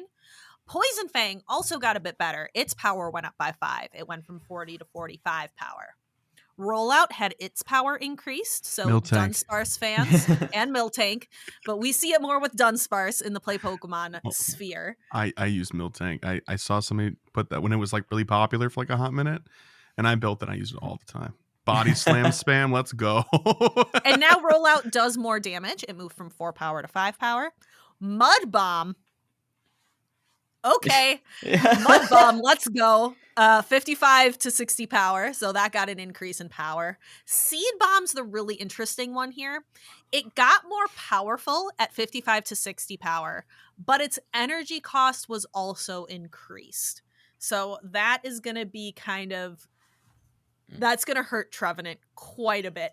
Probably not taking it fully out of the meta, but it's going, I think, to be painful for Trevenant. It's going to make Trevenant more risky. So do we think that those changes I'm sorry, yeah. The thing in my head is like that looks like they're trying to differentiate it from something else in like the market share, air quotes, of moves. Like, so was Seed Bomb and like Grass Knot in competition in certain move sets or something like that, or something else? They weren't. I don't think there was ever. I don't think there's a really close comparison with Seed Bomb to any other grass move that I can think of. Leaf Blade is very low energy, but that's, a very high damage per energy. Seed Bomb was kind of like a bit of a below average move that was just very, very good on Trevenant because of its typing and comparing it with Shadow Ball. The fact that it was 40 energy meant that the Trevenant would get to each Seed Bomb in exactly 5 Shadow Claws, whereas with the energy cost increase, now it doesn't fit as neatly. So you'll need probably 6 for the first one, and then I think 6 for the second, 5 for the third. So it's a little bit inconsistent in that regard. Okay. And again, Trevenant isn't necessarily trash now, but it's gonna this isn't good for Trevenant. This doesn't make Trevenant better. This makes Trevenant worse. It's just how much worse is to be seen. It also has Foul Play as a charge move, which I don't know. Maybe Foul Play could replace Seed Bomb as its secondary move after Shadow Ball, or it could be just one of those things that I keep bringing up where it's like dealer's choice. You can go either way depending on what you need it for, which I really like. My prediction is that the energy increase will be just 5 more energy to 45, just because we're seeing, with every other move adjustment, it's up basically 1 interval. So everything's either gained 5 power or gained 5 power if it's a charge move, or gained 1 damage if it's a fast move. So I'm thinking just 1 interval for the energy cost of Seed Bomb as well. All right. Let's talk about who's getting these attacks. Who's getting new attacks this season? And we can get into some overall thoughts as well once we're through these. There's a lot. It's not just Boom Burst. That's very exciting. We're not getting just Boom Burst. I think the biggest winner here is listed first. Alolan Sandslash with the charge attack Drill Run gets that move new. I think we're going to see a lot of Alolan Sandslash at the regionals this weekend. Yes. It's a big winner here. Drill Run is not infinitely, but it is much better than Bulldoze. It is a significant upgrade.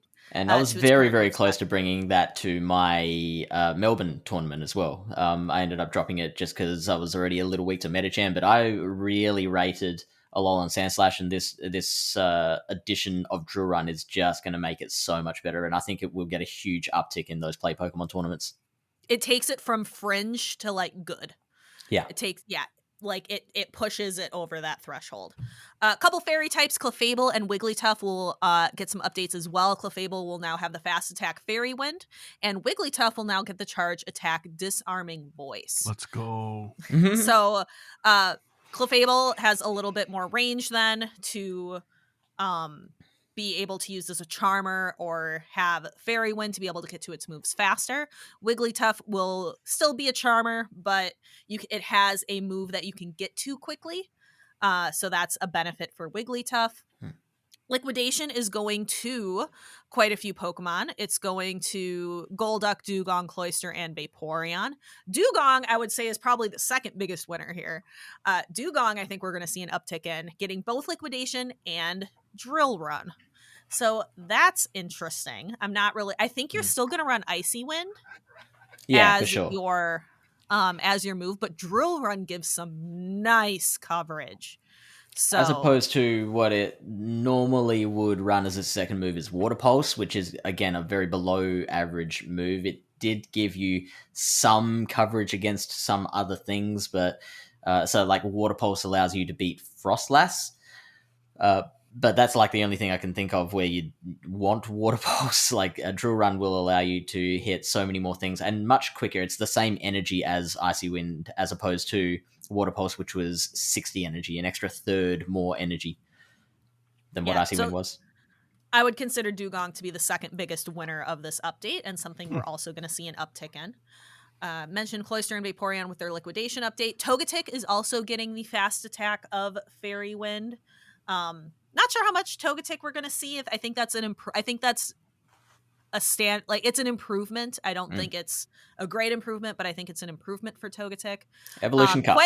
Let's go. Yep. Evolution Cup. Let's go. Quagsire, I think, is another big winner here. We'll get Mud Bomb, which is now better.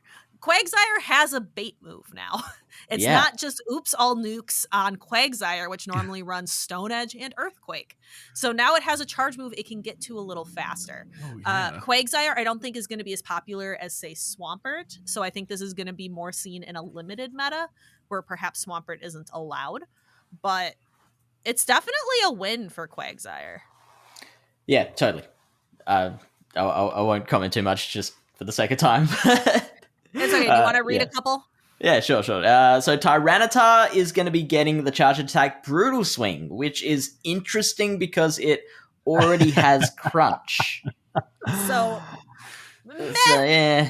Wait, I thought Brutal Swing was better than Crunch. No. It's math for PvP maybe, but it just single-handedly made Tyranitar top Dark type again. Oh, did it? PvE. Yeah. Wow. Math for PvP, good for PvE. And the Mega it's actually a really exciting too, change. It just happens to be in the PvP update. Yeah, right. Man, I'm quickly looking up. If there was not a clear illustration of the difference of players right there, we're like, whoa! You're like, why? Wow. Crunch. Oh, you know what? Okay, I was mistaken. So I thought Crunch had a higher damage per energy. I thought Brutal Swing was not particularly high damage per energy, not particularly efficient for its energy usage. But no, Brutal Swing is the higher damage per energy, not by too much, but it is. And it is 40 energy as opposed to Crunch's 45, which means it, just like we talked about with, what was that other one? Trevenant, where the fast move and its energy generation fits nicely into the Brutal Swing's energy cost. So Smackdown gives you 8 energy per move, and Brutal Swing is 40. So you can get there in 5 get to Brutal Swing in 5 Smackdowns. Right, but Brutal Swing not as powerful as Crunch, right? Like Crunch costs a little more and it does a little more damage.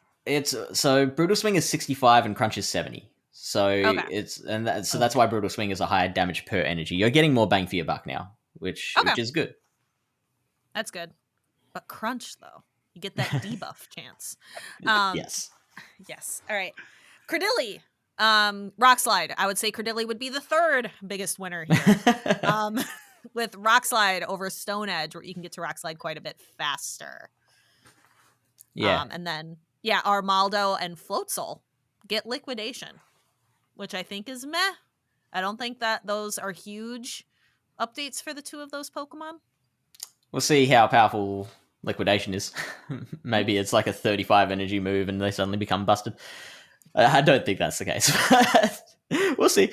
Drifblim is getting Mystical Fire, which we may have discussed previously is an Icy Wind clone. So now Drifblim has the option of running Icy Wind or Mystical Fire depending on the meta, which is really cool for it. Snova and Abomasnow are getting Leafage, and this is why I felt like this move would be a Hex/Infestation clone, because if it was like a Feint attack where it was kind of like average damage, average energy generation, then there wouldn't be any reason at all to run it over Powder Snow. So I think if it's got the higher energy generation move, then that might give you an option worth considering. Continuing on, Probopass gets Zap Cannon.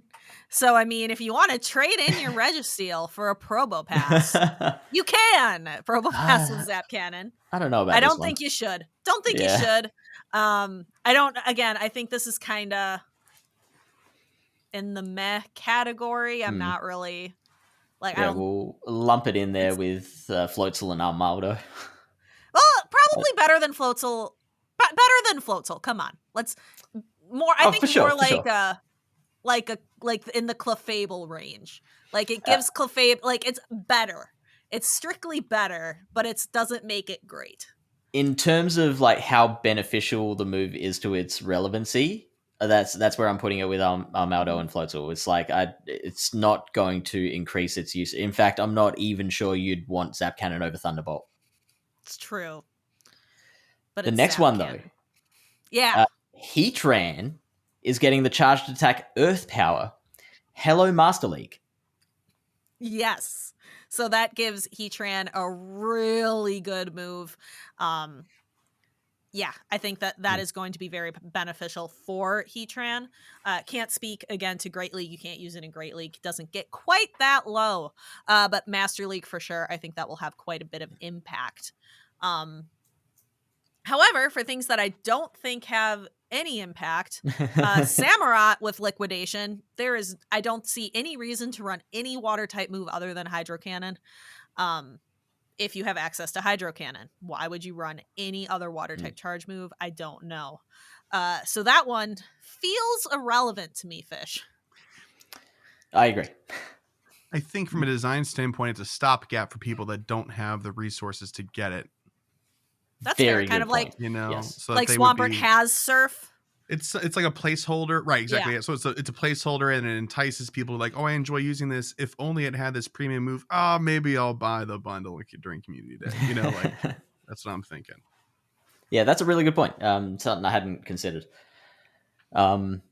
So then Whimsicott will be getting the charged attack Seed Bomb, and this is interesting because we were talking before about Seed Bomb's relationship with other grass moves.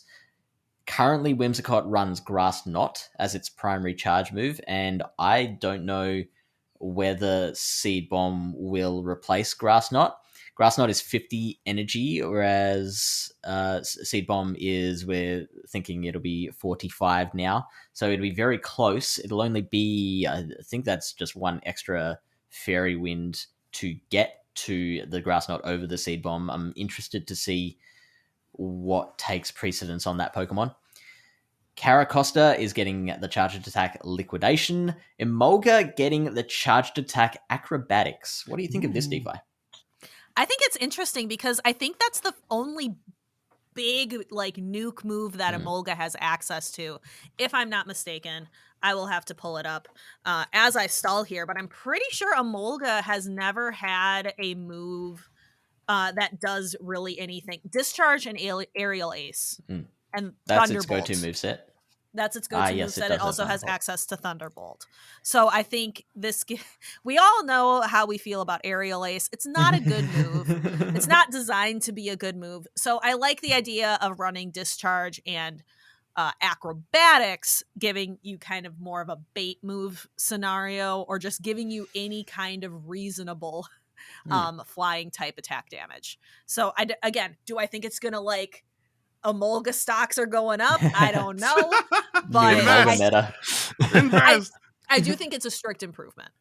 Give Emolga Hurricane, you cowards.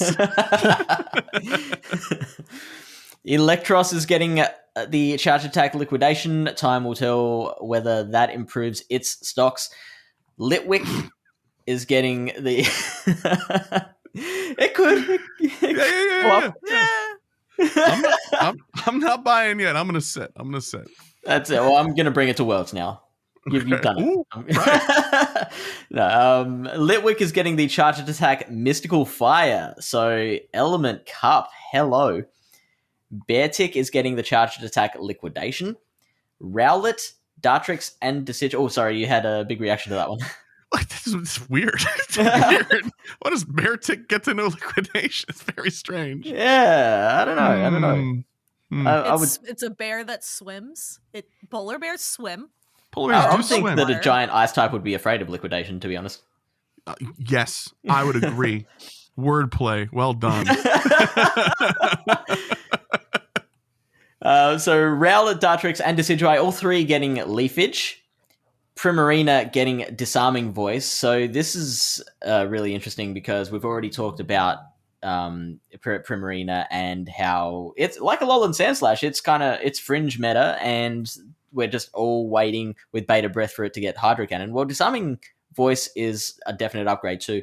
At the moment, it runs Charm, which generates energy very, very slowly, and its cheapest charged attack is 55 energy. So that's kind of the only thing holding it back, is that it does take a long time to get to those moves.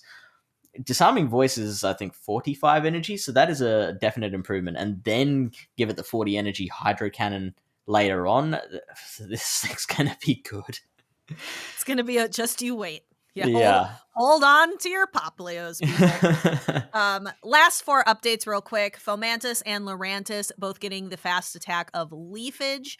Lurantis is already kind of fringe meta, but it uses Fury Cutter as its fast move to get to energy very, very quickly. Time will tell if this is going to help Lurantis or if it's going to be just kind of a neutral update. Like, you could use either one depending on what kind of limited meta you're in. Time will tell. I like Lurantis. I think it's a fun Pokemon. Yeah, same. Golisopod, I think another winner here possibly with the charged attack Liquidation. I think Golisopod's also one of those Pokemon that's just kind of waiting. It's below being able to be viable right now in an open format. Maybe this will help it a little bit. And last one's a Master League pick, Ursaluna with Ice Punch. Currently, its go-to punch would be Thunder Punch. So giving it the option to run Ice Punch instead is available for Ursaluna. Another tool in the toolbox. Not an upgrade, just a side grade. Just kit out your Ursaluna with whatever punch works best for it. And that's your move update. It wasn't just Boom Burst. I think this is going to have a significant impact on the 3 regionals this weekend. And just, again, while I'm talking about them, there are 3. We have Milwaukee, United States, my hometown, which I get to cast. I'm very excited. I can talk about it because it was announced recently. Very excited to cast my home state regional. Very, very happy to be able to do that. And then I will be joined by Gabby Snyder, Alpha Phoebe, also known as Nick Livesey, and Caleb Pang will also be joining us in casting for Pokemon Go. So that will be very good. I am excited. In addition to Milwaukee this weekend, we have Torino, Italy, which has a massive registration, up over 100. And then we mentioned Santiago, Chile, sold out almost instantly at 64 slots. Wow. Milwaukee, I think I have a more recent update than the one I have currently written down. I had written down 45, but I think we are closer to like 60 now for Milwaukee.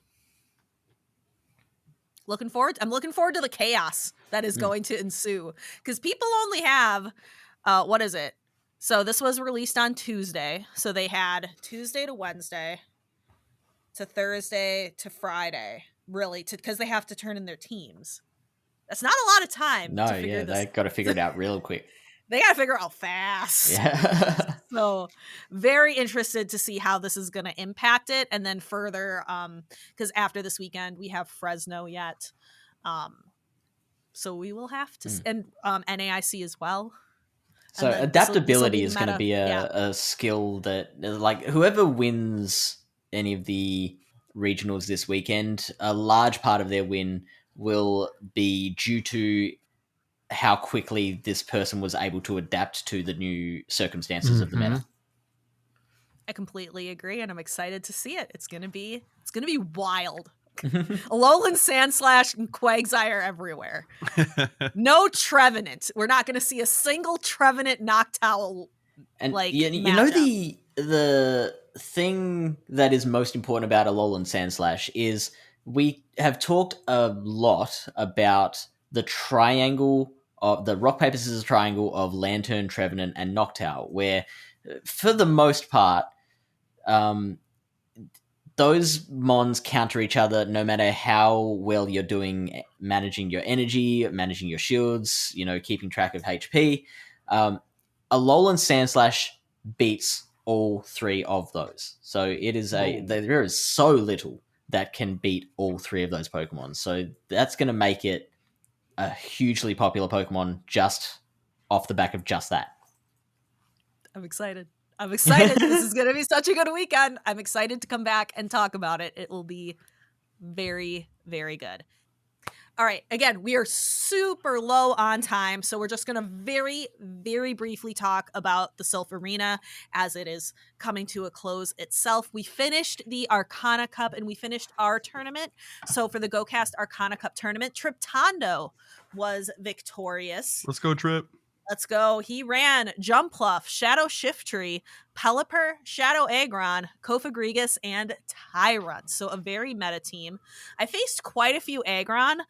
Sometimes they just trampled right over me. Mm-hmm. And a couple times, specifically when I faced DT Smith and his all shadow team, he didn't have an Aggron, he had a Tyranitar, but I kept being able to lock my defense Deoxys onto the Tyranitar and just arms smack it every time. So that was similarly with the Aggron. If I could get my defense Deoxys on it, just noodle arms, just knocking it down. It was very good. I went 12-6 in Arcana, so I had a pretty successful month. One tournament I went 4-0. So that was very, very good. It was fine overall. Like, I think I had a positive record. I think I enjoyed it. Is there a team that you see, Fish, that you want to shout out other than our winner of Triptondo? I'm looking at Data's team with a couple of really interesting picks. So Kofagrigus, Pelipper, Mew, Crustle, they're pretty common, but he also had Victini and large-size Gourgeist, two really interesting picks. So Victini, really handy against a lot of the Jumpluffs that would have been floating around. See what I did there? Wordplay! And also a really interesting matchup with Shiftry. I believe that it does generally beat the Shiftry, but obviously it doesn't want to get hit by a foul play. It takes the Shiftry 12 turns to get to its first and second foul play, whereas it only gets Victini gets to the V-Create in 10 turns, so it does outpace there.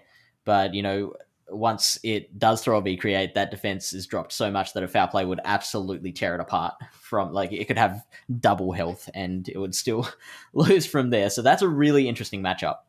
And then the Gourgeist, there are a lot of underutilized ghost options in this meta, I feel. Yeah, Dusclops, as well as a ghost type, Runerigus. We saw Kofagrigus be kind of the only ghost type that anybody used, but there were other options that I saw. Dusclops is so bulky. It takes so much, especially if you use an XL one. I like the idea of Gourgeist having that grass coverage as well. So, yeah. Thank you, Who's Your Data? Thank you, everyone, for participating in the GOCast tournament this month. We've got one left for the Innocent Cup. That's it. I was sure you so get disappointed. In that server. Get in the server. Get in there. Get in here, guys. The water's warm. I was really disappointed at missing out on this. I mentioned like a couple of weeks ago that I was so slow in getting my team locked in and ready to go that I missed out on this one, plus a bunch of other Arcana Cup tournaments that I would normally play in. And I did take the week off over the last week, as regular listeners might know. I wasn't meant to touch Pokemon Go in that time, but I failed at that. As I was going into that week off, I think I was like 5-0 with the tournaments that I had participated in, and I was like, I have to capitalize on this. So I wasn't meant to be on Discord as well. That was part of the rule set, but nothing was said about WhatsApp. So I found a Colombian WhatsApp chat and joined their tournament. Everything was in Spanish. I was using Google Translate the whole time. I was fitting in battles wherever I could. And look, by the end of the month, I had secured myself a record of 12-1, which I'm super happy with. The one loss was an absolute dumpster fire. That was in the Colombian one, which I don't want to think about again. But yeah, being 12-1, I'm really happy about that, but also like kicking myself that I was so slow on the uptake, because I could have fit so many more ranked battles into that month to maximize the amount of rank that I was gaining from that. Because I'm actually a very slim chance of being able to qualify for continentals. So I would have liked to be able to maximize on that, but yeah. Oh well. Can hardly blame you. Yeah. That's my story. Fish. And staying off of the game. Yeah. Did you at least go touch some grass? So that was also part of the rules. Did you go outside and touch some grass? I did, and that was during the Mewtwo raid weekend. Oh, nice, nice. So you still played the game. Still played the game, yeah. Fantastic. All right. But happy to see you back. All good. And I think that's it for PvP Corner this week. We will be back. So we love hearing your feedback. You can hit us up at pvpcorner@gocastpodcast.com. You can get more fish, more DeFi in the show description. We'll also put the PO box and the voicemail box down there. And we will chat with you next week. May the leads be forever in your favor. No. For the record, I love that. I don't. You do. Yeah, I do. Kyle, please tell me that you think it's too cheesy. Please. I mean, I love cheesy, but it is very cheesy. Okay, I'll take that it's cheesy. Oh yeah, that's why it's good. He's got a point. All right. Well, thank you very much, both of you. What an exciting PvP corner to have here. The move changes and stuff is cool because we can have this sort of cross-functional conversation about PvE and PvP. Brutal as well as the move changes. Also, the mood change between last season and this season is incredible. Yes. Yeah, 100%. So safe to say battlers are happy with this update, right? It seems that way. I haven't talked to too many people, but yeah, it's they're not super angry. No, we can say that, right? There we go. I think battlers would have liked to seen the information earlier, and I believe Michael Staranka posted on Twitter we would love to be able to get these out to you earlier. I recognize that we're putting this out during crunch time for people. Yeah. So that would be my only critique. Would have been nice to get this last week. I'm kind of curious what the community as a whole's thoughts are on the changes happening when they have, because every other competitive game that I've ever played, I've ever followed, changes before tournaments are huge no's, or the tournaments forbid any of the significant changes that go into place. Because usually they want to make the field as skill-based as possible versus just who can adaption over the weekend. And for Play Pokemon, obviously for this, there's no way to stop it. Yep. But for Play Pokemon, let's say Palisand, when Palisand gets reduced, there's a week where you can't use it. You have to give people time. So when it's a new Pokemon, then there's... that's easy to restrict though, but and you can also say, hey, you can't lose the liquidation, I guess, if you want, because it's a new move. But nothing you can do is going to change the fact that Trevenant has the worst seed bomb now, for example. Right. It's so it's an that's interesting hard to police. Thought. That can't really be policed at all. It is an interesting thought, and I think that's why, at least if you had the information sooner, it would be able... Okay, it would be... Yeah, if you had the information sooner, you could at least prepare. I think all the people that I talk to in my circles, they all relish the updates. It keeps it from getting stale, and the fact that we know that it's coming at a certain time means it's not coming as a shock. It means that they are kind of mentally prepared for it as well. I think from what I've seen, they are always welcome. All right. I think we're ready to kick it back over to Pokepole real quick. All right. Yeah. So real quick, before we even hop into Pokepole, we are going to be skipping Gear Up and Pokelore this week because it's already been 2 hours and 2 minutes. Which is fine. I love it. So sorry. I know some people are like, but I want some tips from Kyle. You'll get them. We'll get them next week. Next week. That's stuff to talk about next week. Don't worry. Yeah. So cool. I guess that means that, yes, as DeFi was just saying, let's hop into the Pokepole. Last week's Pokepole was, what Pokemon would you like to see in Shadow Raids next? Legendary or non-legendary, both apply. First response from Ravenless said, for 1 star, I need a shiny Shadow Swinub grind. Agreed. That would be also great to have. Yeah. Yep. For Legendary, I would like to see my favorite Gen 2 Raikou and a chance at a shiny orange Shadow Tiger. Yeah, something tells me that one's coming soon. Not too long. Well, in like 6 months, I suppose. Evil Tony the Tiger. Evil Tony the Tiger. That's right. They're not great. Next response from Everdark Raven, and they said, I was surprised to not see Meowth, Ekans, and Coughing in Shadow Raids this time around. So I would say have them be the Tier 1 raids. Tier 3 raids, I would like to see some Pokemon that haven't been in the rotation for a while, like Delibird, Gligar, Alolan, Marowak, and Aerodactyl. Then for Tier 5 raids, be Apex Ho-Oh. Yes. Yes. You and Chris keep dreaming. I want the Tier 6 rainbow raids. chicken. Tier 6 raids, Apex.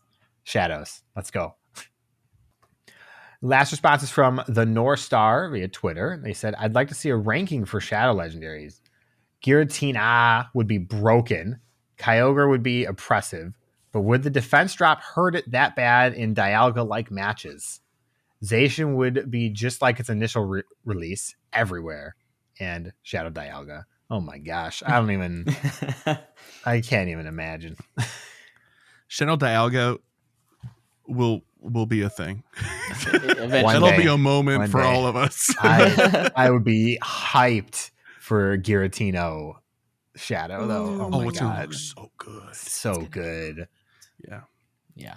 All right. So for this week's Pokepole, we have, if Pokemon Go did a crossover event, which IP/brand would you like to see, and what would that event look like in game? I want to see Agumon in Pokemon. Digimon crossover. Yeah. Digimon crossover. Let's go. Digimon crossover is like the best answer, I think. Yeah. I agree. The only answer. I'll think of something else because that was DeFi's answer, but I agree wholeheartedly. My answer is Monster Hunter. Even more unobtainable than Digimon because it's Monster Hunter. It's just, I love it. I love seeing all of the fan art that people draw of Monster Hunter monsters as Pokemon or Pokemon as Monster Hunter monsters. There's a way to combine the games without making Nintendo mad. I just don't know what it is yet. I don't think that's true. I think Nintendo will always be mad.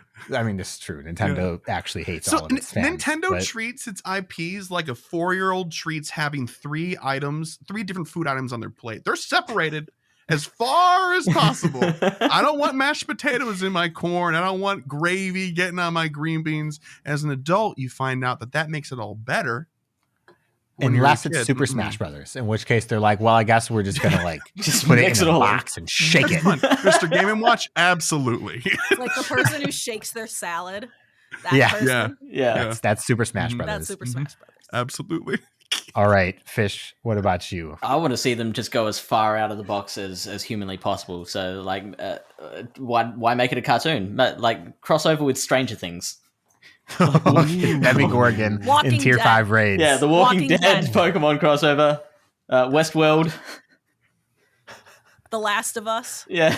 Let's just make everyone cry. Stranger Things would work because it'd be like psychic based event, right? Last of Yeah. Us would be like fungus would be Bugs, everywhere. yeah. Yeah, that'd be cool. Oh, that works. I think that works. Yeah. Or The Simpsons, if you want to go back to cartoon. Oh, we're gonna have a research day based on that coming up this weekend. I'm gonna say Dragon Quest because that's a good answer. I love Dragon Quest, and while I don't think that the styles would combine as well as Monster Hunter or Digimon would with Pokemon, it would be fun.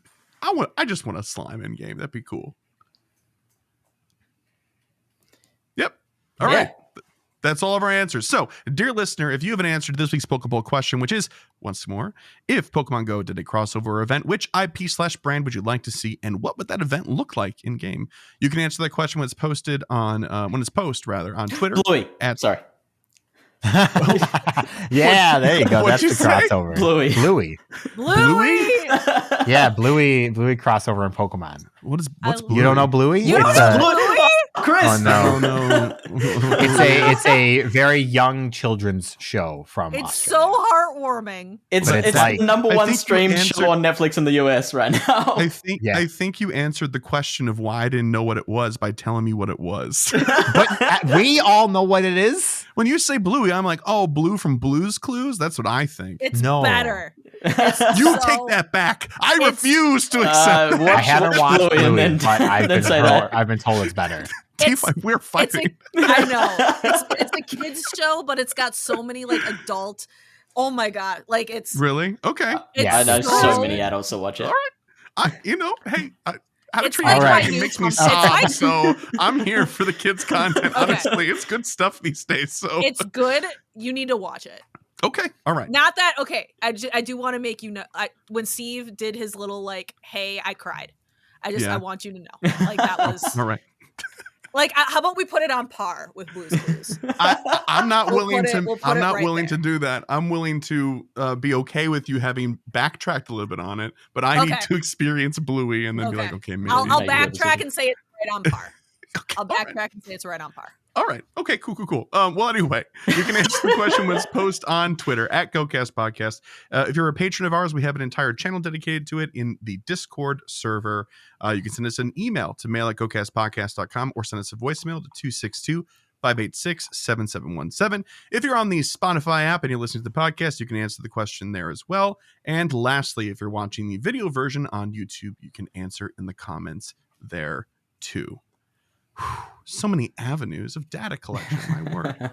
All right. So all that and a bag of chips behind us. Kyle, where are we? It's time for emails. That's right. And one voicemail because we got one. So what we're going to do here is, since we're at 2 hours and 10 minutes, we're going to play the voicemail, and we've got a very special email that we're going to read, and I'm going to probably have to owe you all a mailbag at some point in time because we're getting in the weeds over here. So first is the voicemail from Hero Ice.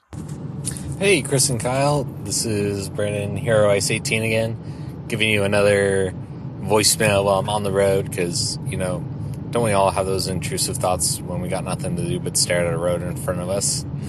Well, I was just thinking, with everything going on recently with a lot of the changes to remote rating, a lot of kind of the player dissatisfaction, it kind of had me wondering, what do you think would have to happen to make Pogo fundamentally die, as in maybe the player base reaching 0 or so on and so forth? At this point, seeing everything being negatively impacted and still seeing a super active user base, it feels like to me that they're in a position that Pokemon is such a strong brand and Pogo is such a intrinsic game to kind of the mobile space that I feel like they can keep taking these hits and that they feel like it's okay because they feel like they won't really go away. So I was just wondering what your thoughts were on that. In terms of the Pokeball, one thing I would love to see is maybe see, like, during the Team Rocket takeovers, see those raids come back and maybe do them for, like, a raid hour. So that way the raids can be a bit more collected and condensed rather than having them super spread out like it was for Shadow Mewtwo. I figure we'll probably get Ho-Ho and Lugia NX. That seems obvious, but I guess we'll have to see. Well, not so sorry for the long voicemail, but I hope you guys have a good rest of your day and shiny vibes all. Sadly not Lugia and Ho-Oh. We're getting Articuno. It's coming though. Like we'll get through the Articuno, Zapdos, Moltres, and then for the next. 1800th time. Yep, absolutely. Yeah. So why don't we go one at a time really quick, and let's not spend too much time on this, but what do we think would have to happen for Pokemon Go to truly go under and never come back up? Niantic would have to go under. Like Okay. I truly think it would have to be something where Niantic chose to stop updating the game. And Niantic stopped. Fair and enough. didn't sell it off to anyone. Otherwise, I do think Pokemon Go has the potential to be a forever game if it is continually updated. Okay. Fish, what about you? I think I'm gonna agree with that answer. I would love to know. It's not information that would ever be made public, but there has been information released on how Niantic's revenue has taken an enormous nosedive in the last year, which we assume is something they planned for after the remote raid nerf. I'm interested in how profitable they are. So like how much revenue they're taking in versus how much they're actually spending to get that revenue. Because I would suspect, I keep hearing about like how few staff they have. So I would suspect their costs versus how much they're bringing in for that cost is actually like a very favorable ratio. But that is just a guess. So if they are that profitable, then that means they can operate with not that many actual users. They can experience a huge drop off and not be in trouble. That's a fair take, and I think the current landscape and conversation kind of lends itself to that answer too, and DeFi's as well. Pokemon does have that too big to fail kind of thing going for it. So, Kyle, what about you? Blow our minds with a new, exciting, creative answer. I think the best way to simulate this situation is look at Ingress.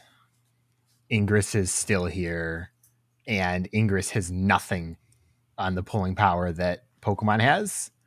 Niantic could stop updating Pokemon Go tomorrow, and it would still probably have millions of players for several years. Yeah. So I don't think Pokemon Go will ever go somewhere. Personally, as long as they can afford to run servers, it will make complete sense for the game to still exist. So my answer is, I think if they ever like started removing things completely, like if this remote raid pass situation wasn't that, oh, now they're really expensive and you can only do a few of them a day. If they were just like, those are gone forever now and it was a mistake we never meant to, I think something like that, even that in particular, would be enough to be such a gut punch that even if it didn't go down, the game would not be, it would be a shell of its former self, right? Like actively right now, we're all like at odds with certain decisions, but we all still play because, like we've said in previous episodes, it didn't affect every aspect of the game. PvPers don't really care as much about people that only PvP and don't remote raid didn't care about it as much as people that only raid. So they'd have to start gutting features and stuff. I think, for it which to I don't really, think is going to happen. No, it's an unreasonable thing to think would happen. Yeah. For sure. So short answer, we don't think it's going to happen. We don't think it's going to happen. Oh, we can't really imagine a world where it happens. I think is the big answer there. That's right. But we're all just Niantic shills in this show anyway, right? Clearly, right?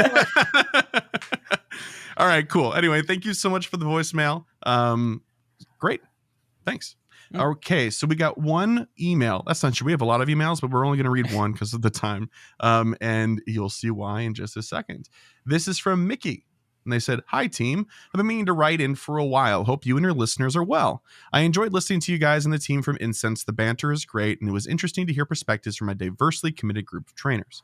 I too find eggs to be my least enjoyed feature of the game, and perhaps given how many Pokemon have now had community days, spotlight hours, and so on, the feature is a little dated.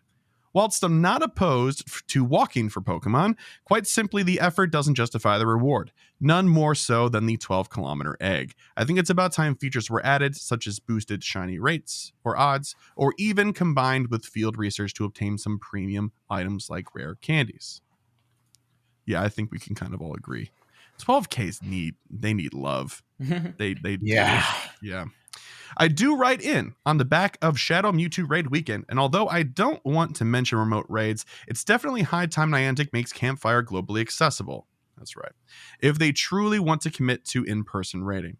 It was the first time I properly used the feature and coincidentally ran over to help our dear friend Fish on a heater. The man himself right here. Yes. Frustratingly, the game broke on us, whereby we had defeated the raid, but the raid timer, where the game timer would count us down to 0. The weekend didn't go completely without a hitch. Having called it a day, Fish kindly offered to bring me back to my car to avoid the rain that had just hit us. Thank you so much, Fish. It was really kind of you, and next time we cross paths, please let me grab you a drink. I'm not sorry for the long email. Rather, I'm thankful for the kind community that is GOCast. Shiny Vibe Stall, stay safe, Mickey. Oh, Fish, you got caught doing a nice thing. Oh, yeah, I'm sorry, guys. Won't happen again, I promise. That was the one glitched Mewtwo that I mentioned earlier in the episode. Like that, yeah, the one time that it worked, it didn't work for us, and we were unable to recover it. Was that last Mewtwo raid of the day that we managed to get in time, but didn't get the reward for. But yeah, it was a pleasure seeing Mickey again. The last time I saw him and his group of friends was, I think, one of the Go Fests, and it was also pouring with rain that day. I was I was not in as good a state as I was in this most recent meeting, so I came out of that feeling like I'd been rude, or I came across as rude or like dismissive to them. So I was glad to have that opportunity to meet up with Mickey again and you know actually have a solid chat and offer him that ride. Awesome. Oh, that's great. Aw, out there making the world a better place, one car ride in the rain at a time. Mm-hmm. Awesome. Well, sorry that the Mewtwo was bugged, but at least you guys get to hang out, and that's cool. Yeah, it's real cool. Yeah. Sweet. All right. Well, thank you, Mickey, very much for that email and sharing that fun story with us while we had Fish. Great timing. Cool. And that's the end of the show. So if you'd like to send us an email, just like Mickey did, you can to mail@gocastpodcast.com. If you'd like to leave us a voicemail like Hero Ice did, on the other hand, you can call 262-586-7717. If you have a PvP Corner related email, you can send it to pvpcorner@gocastpodcast.com. Our website is gocastpodcast.com for all things GoCast. Twitter is @GoCast Podcast. You can help support the show on Patreon. That's patreon.com/GoCast Podcast. And speaking of patrons, shout out to our Elite Trainer tier patrons. Who wants to take this? I'm always had happy it last to time, do it. so yeah. Okay, DeFi, go for it. Shout out to our elite trainers: Bo, Daniel, Lori, Michael, Ozzy, Arkham, Tish, Marvin and Meanie, Sports, Thayer, Jason, Justin, Charles, Mater, Lee, William, Brandon, Ethan, Steven, Nick, Calvin, our favorite listener, Drew, 2, Camo, The Ugly Rock, and Jacob. That was good. Solid. You got it. It's like I listen to the end of the podcast every week. Yeah, so we had a name update. Somebody switched out their name, and it throws me off now. It's been a couple of weeks. Boy. Yeah. Yep. But if you'd like to help support the show non-monetarily, you can, of course, leave us a review on any platform that takes reviews. So not Google Podcasts, I'm sorry to say, to the 2.8% of our listener base that uses Google Podcasts. That's right. Analytics told me DeFi is one of them.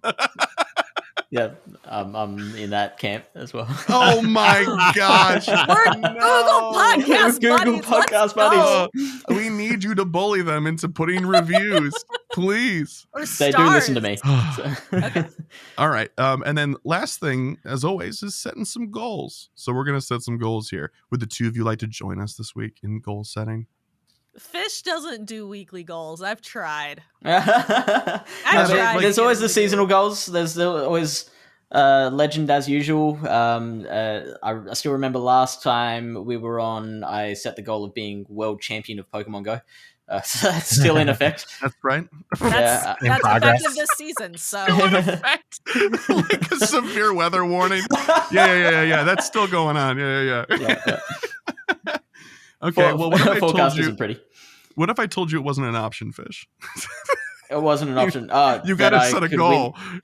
So it has to be a weekly one, or just one, just one, even if it's a tiny little one, like for research day or something. So open the game? No, that works. That works for Coops. No. I'll play along a little nicer than that. Let's go with. When do the Shadow Articuno raids start again? June 10th, so not until the week after next. Never mind. I will do 2 raids of any variety. All right. Okay. DeFi, you want to go next? Yeah, season wide would definitely be to hit expert again. I didn't hit expert for a while. Like I had several seasons where I was only up to veteran. So okay. I hit expert this season, would like to do it again. Not going to set that bar too high for legend. Still have never done it other than those couple times where everybody kind of got it. In terms of short term, I think completing the research day is going to be a good goal. Is that Saturday or Sunday? It is that Saturday. Okay, I'm going to be at work, so we're going to see how that goes for me. It's the best job ever. Not gonna lie, I'm gonna be doing the best thing ever in Milwaukee casting, but I will not have full access to my phone, so we'll see. That'll be a good challenge for me. All right, good deal. Kyle? Yep. What are you saddling yourself with this week? Going for 4 shinies, complete the gold research day, and I'm gonna finish the level 45 challenge that I currently have. What are you stuck on? I had to do 45 raids, and I wasn't doing a lot of raids when I got to that step, and I still haven't. So I need to do like 10 more, and then I also need to do 4 rocket leaders. We just had a rocket event. I did 3 of them during that time. Okay. And I also have progressed 2 separate Shadow Giovanni quests to the last step, but I'm not going to complete them because I don't want to fight Giovanni for Reg Ice, I think. Yeah, Reg Ice. I'm gonna be prepared. I'm gonna have 3 super radars for whatever we have next. Dude, who knows? It could be anything. It could be bugged and just be anything at this point. It could. Yeah, that's one thing I've been curious about with this season. We're seeing these shadow raids. When's Giovanni coming back? Yeah, because he showed up at the foot of the Mewtwo raids, like, wow, look at that Mewtwo. You can fit so many XL candies in this Mewtwo. But he didn't do much, you know? Yep. So when do we get to fight Giovanni again? That's what I'm kind of curious about. I meant to ask him when we saw him this weekend, but no. Didn't get around to it. Too busy punching in Mewtwo's face. Too busy Mewtwoing. That's right. He's not very talkative. He's not. Not a great conversationalist. I noticed that too. Oh, jeez. Yeah, especially like when he leads with the triple dot, and you're like, okay, yeah, you can say hello. All right. So for myself, 2 shinies of any kind, 90 excellent throws because I finally over this weekend I finished the Kecleon that I needed for my next work and snow him on to the next step and hatched 50 eggs. I'm not going to say Larvesta in particular, but I'm looking for another one. Because I want one to trade and I want the candy, and also it's just a chase and frustrating, so therefore fun to do. Imagine having caught Kecleon this weekend. Imagine. We were like standing next to each other. No, because he wasn't there when we went to the museum, which is where you got one of them, for example. That's right. Oh, that's fair enough. A couple were at the zoo, so. Yeah. Just wasn't my luck. I need, I think it's 6 more. And I just I completed the 20 days in a row like right away. Never reset it. That's okay. I'm still working on 10 best buddies. So okay. I really don't admire anybody that didn't have the Vegas thing, so they had to catch 10 Kecleon. Like I'm so sorry. I am so sorry. I look forward to it. No. All right. So, 6 more. So that's it for the show. We're finito. Thank you both, DeFi and Fish, for joining us this week. And Kyle, thanks for being here as usual. Glad that I'm here. Happy to be here. Happy to be here. No, I'm glad. It always makes me happy when we can make this work out for our seasonal updates. I think it's a good time. Otherwise, we don't really talk too much to each other. It's true. Yeah, I was just talking about this before we started that with Fish, but he hands off the PvP corner segment and I say, yep, great. Thank you very much. He's like, here you go, man. And then sometimes we shoot gifts back and forth, and that's pretty much it. Yep.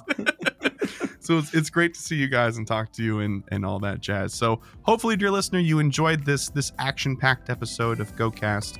And we'll see you next week. Good luck this weekend during Research Day, shiny vibes, all that good stuff. Bye-bye.